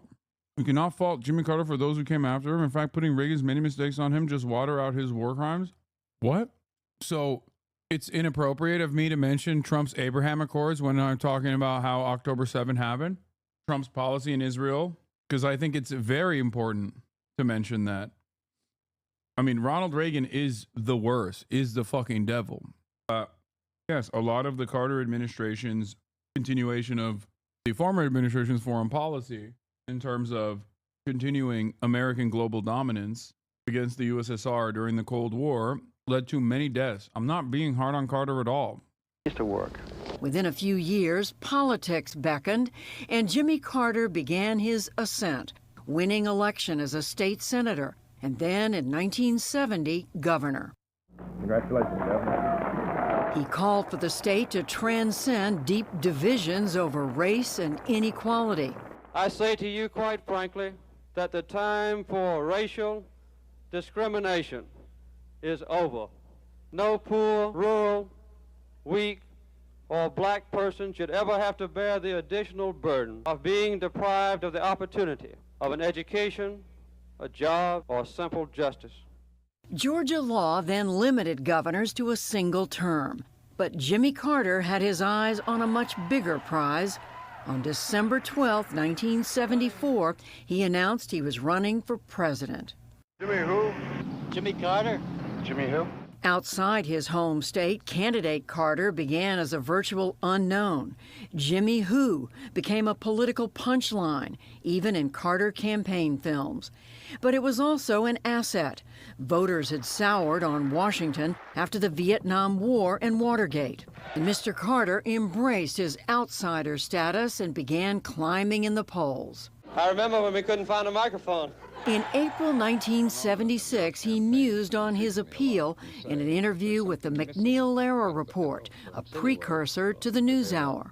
There's an intensity of commitment to my campaign and a depth of sacrifice among people who volunteer to go all the way to New Hampshire at their own expense, to give up their vacation time, to go back later to Wisconsin. I had over 1,000 Georgians who went into Florida. Other candidates don't have this. That connection with voters carried him to the Democratic nomination and on a course to face incumbent Republican Gerald Ford that November. I, Gerald R. Ford, do solemnly swear. Mr. Ford had been appointed vice president during Watergate and became president when Richard Nixon resigned in August of 1974. Years later, former President Carter spoke to Jim Lehrer on what it was like as a challenger, debating a sitting president. I had been quite successful in the primary season, but it was a very disturbing concept for me to be on the stage with the President of the United States. I saw it as a good opportunity to let the people know that I could indeed deal on an equal basis, hopefully, with an incumbent president. The two men faced each other 3 times that fall. He says he's learned how to match unemployment with inflation. That's right. We've got the highest inflation we've had in 25 years right now. But the third debate, just 2 weeks before the election, saw Mr. Carter on the defensive. He had given a candid, in-depth interview to Playboy magazine, and on his religious beliefs, he was quoted as saying, "I've looked on a lot of women with lust. I've committed adultery in my heart many times. This is something that God recognizes I will do, and God forgives me for it." As you know, that Playboy interview could have cost me the election. It was a devastating blow to our campaign. And I thought the best way to handle it was to say, well, I'm sorry that the interview came out, but I couldn't deny that the answers in Playboy were my own answers. Mr. Carter's lead steadily dwindled through the fall, but on Election Day, his strength in the South and the East was just enough to carry him to victory in the closest presidential contest in decades. The pride of Plains, now the president-elect, brought the celebration to his hometown the morning after. I think the sun's rising on a beautiful new day, a beautiful new spirit in this country, a beautiful new commitment to the future. I feel good about it, and I love every one of you. I, Jimmy Carter, do solemnly swear. I, Jimmy Carter, do solemnly swear. He took that theme of a new beginning into Inauguration Day, breaking with tradition by walking most of the way down Pennsylvania Avenue from the Capitol to the White House. Once there, the new President Carter soon resolved to try for the seemingly impossible, peace in the Middle East. He reflected on that time at a forum in Washington in 2010. There had been 4 wars in the previous 25 years against Israel, all led by Egypt, which was the only Arab country with enough heft to really challenge Israel. And I wanted to bring peace between Israel and Egypt. That was my preeminent goal. To that end, Mr. Carter brought Egyptian President Anwar Sadat and Israeli Prime Minister Menachem Begin to Camp David in the late summer of 1978. For 13 days, he mediated until the breakthrough on September 17th. The Camp David Accords laid the foundation for an Egyptian-Israeli peace. And there were other Carter foreign policy initiatives. He restored full diplomatic relations with China, following through on a process that began under President Nixon. He worked to pare back the U.S. and Soviet nuclear arsenals, and he negotiated and signed the treaty to return the Panama Canal to Panama. But on the domestic front, the president grappled with an economy beset by spiking inflation and interest rates and an energy crisis. Just 2 weeks into his tenure, a cardigan-clad Carter urged Americans to conserve during a televised fireside chat. All of us must learn to waste less energy. Why didn't they come out and tell us there was no gas? But by the summer of '79, the public's patience was wearing thin. I've been here since 4:30 this morning. It's ridiculous waiting online here. I'm in a line 2 hours in, I can't get gas. This is baloney. Carter doesn't get my vote next year. With his popularity plunging, President Carter set out to turn the country's mood. So I want to speak to you first tonight about a subject even more serious than energy or inflation. I want to talk to you right now about a fundamental threat to American democracy. The threat is nearly invisible in ordinary ways. It is a crisis of confidence. He never actually used the term, but it came to be known as the malaise speech, and it brought new ridicule. Then, in November of that year, half a world away, the greatest crisis of the Carter presidency began: the capture of 66 Americans in Iran, most of them at the U.S. Embassy, all with the tacit backing of that country's new supreme leader, Ayatollah Ruhollah Khomeini.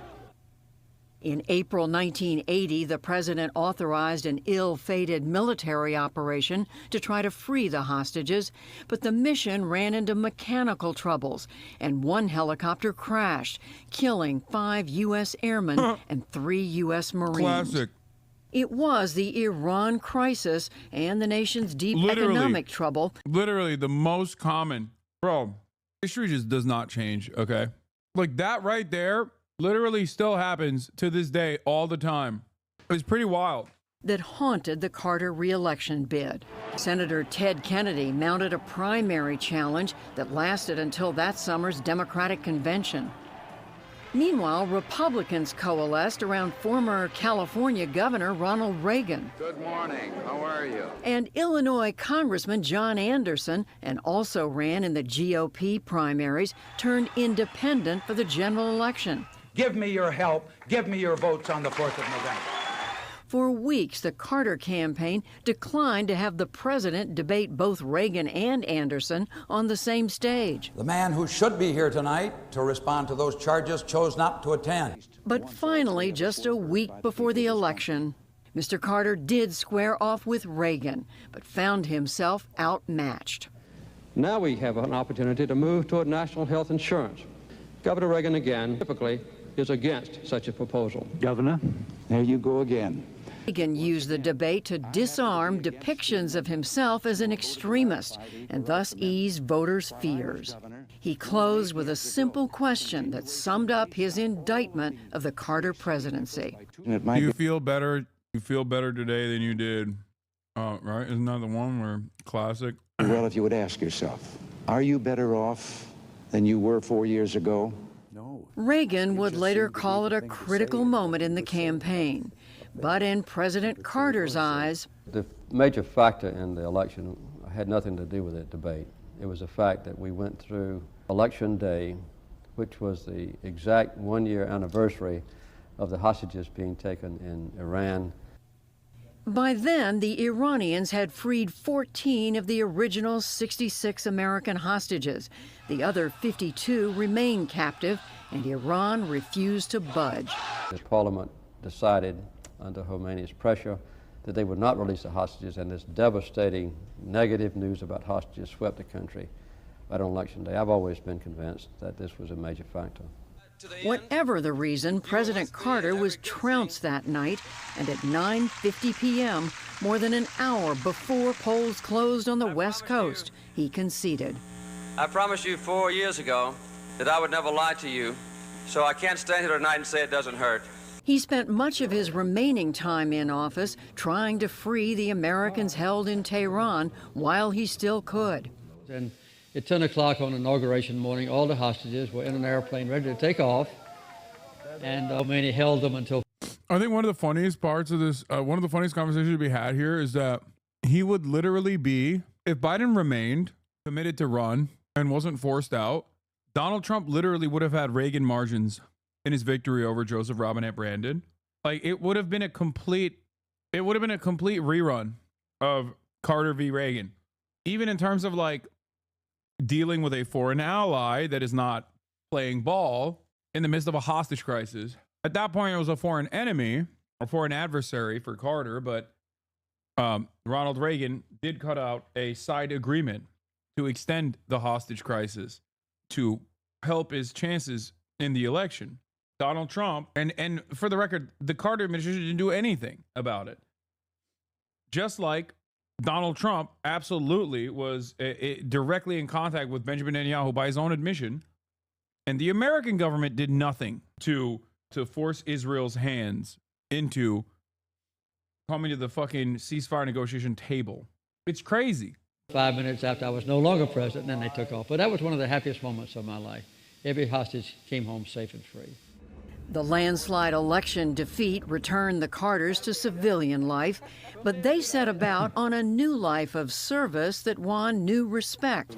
In 1982, the former president and wife Rosalind Carter founded the Carter Center, their platform for advancing democracy, peace, and health policy beyond America's borders.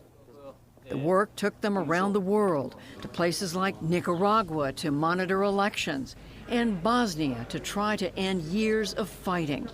As he told the NewsHour during the 2000 Democratic Convention, it seemed to be ideal work for a former president. The best times of my life have been after the White House.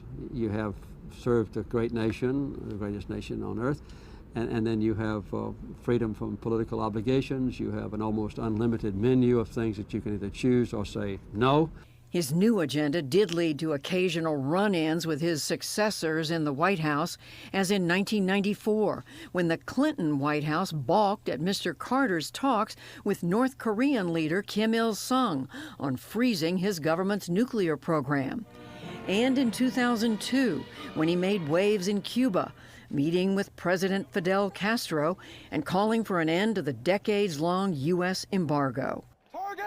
He was also a vocal critic of the U.S. invasion of Iraq, but his diplomatic work, including the Camp David Accords, ultimately won him the 2002 Nobel Peace Prize and the Presidential Medal of Freedom.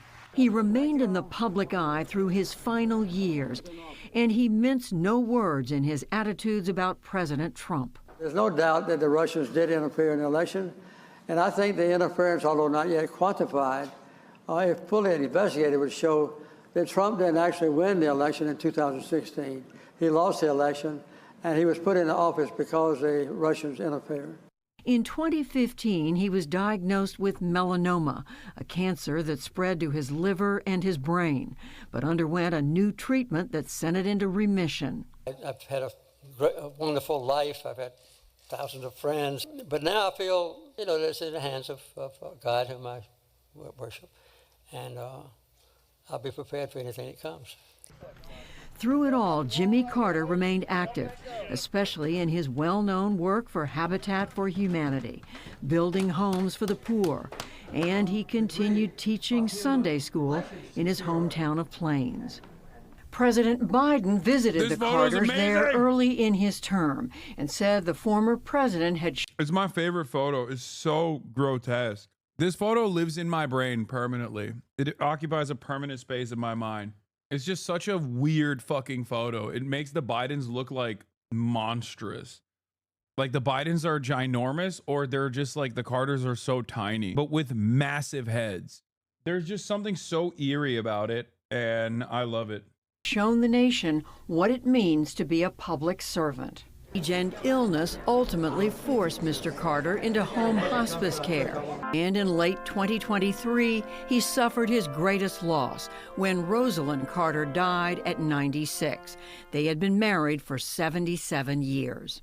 This news is funded by viewers like you. Please support our work. Welcome back to Hardball. We're back with the 39th President of the United States, Jimmy Carter. His new book is called Palestine, Peace, Not Apartheid. And President Carter, why did you use the word apartheid in the book's title? Well, let's look at the entire title, if you don't mind. The first word is Palestine, which involves the land that belongs to the Palestinians, not the Israelis. I didn't refer to Israel because there's no semblance of anything relating to apartheid within the nation of Israel. And I also emphasized the word not. Cap. That is peace and not apartheid. That's what I hope to accomplish with this book, is some move toward that goal. But there's no doubt that within the occupied territories, Palestinian land, that there is a horrendous example of apartheid. The occupation of Palestinian land, the confiscation of that land that doesn't belong to Israel, the building of settlements on it, the colonization of that land, and then the connection of those isolated but multiple settlements, more than 200 of them, with each other by highways on which Palestinians can't travel, and quite often where Palestinians cannot even cross. So the persecution of the Palestinians now under the occupied territories is under the occupation forces is one of the worst examples of human rights deprivation that I know. And I think even worse, though, than a place like Rwanda? Yes, I think, yes. You mean now? Yes. I think the impression now of the Israelis, of the Palestinians by the Israelis, is worse than a situation in Africa like the oppression of Rwandans and the Civil War.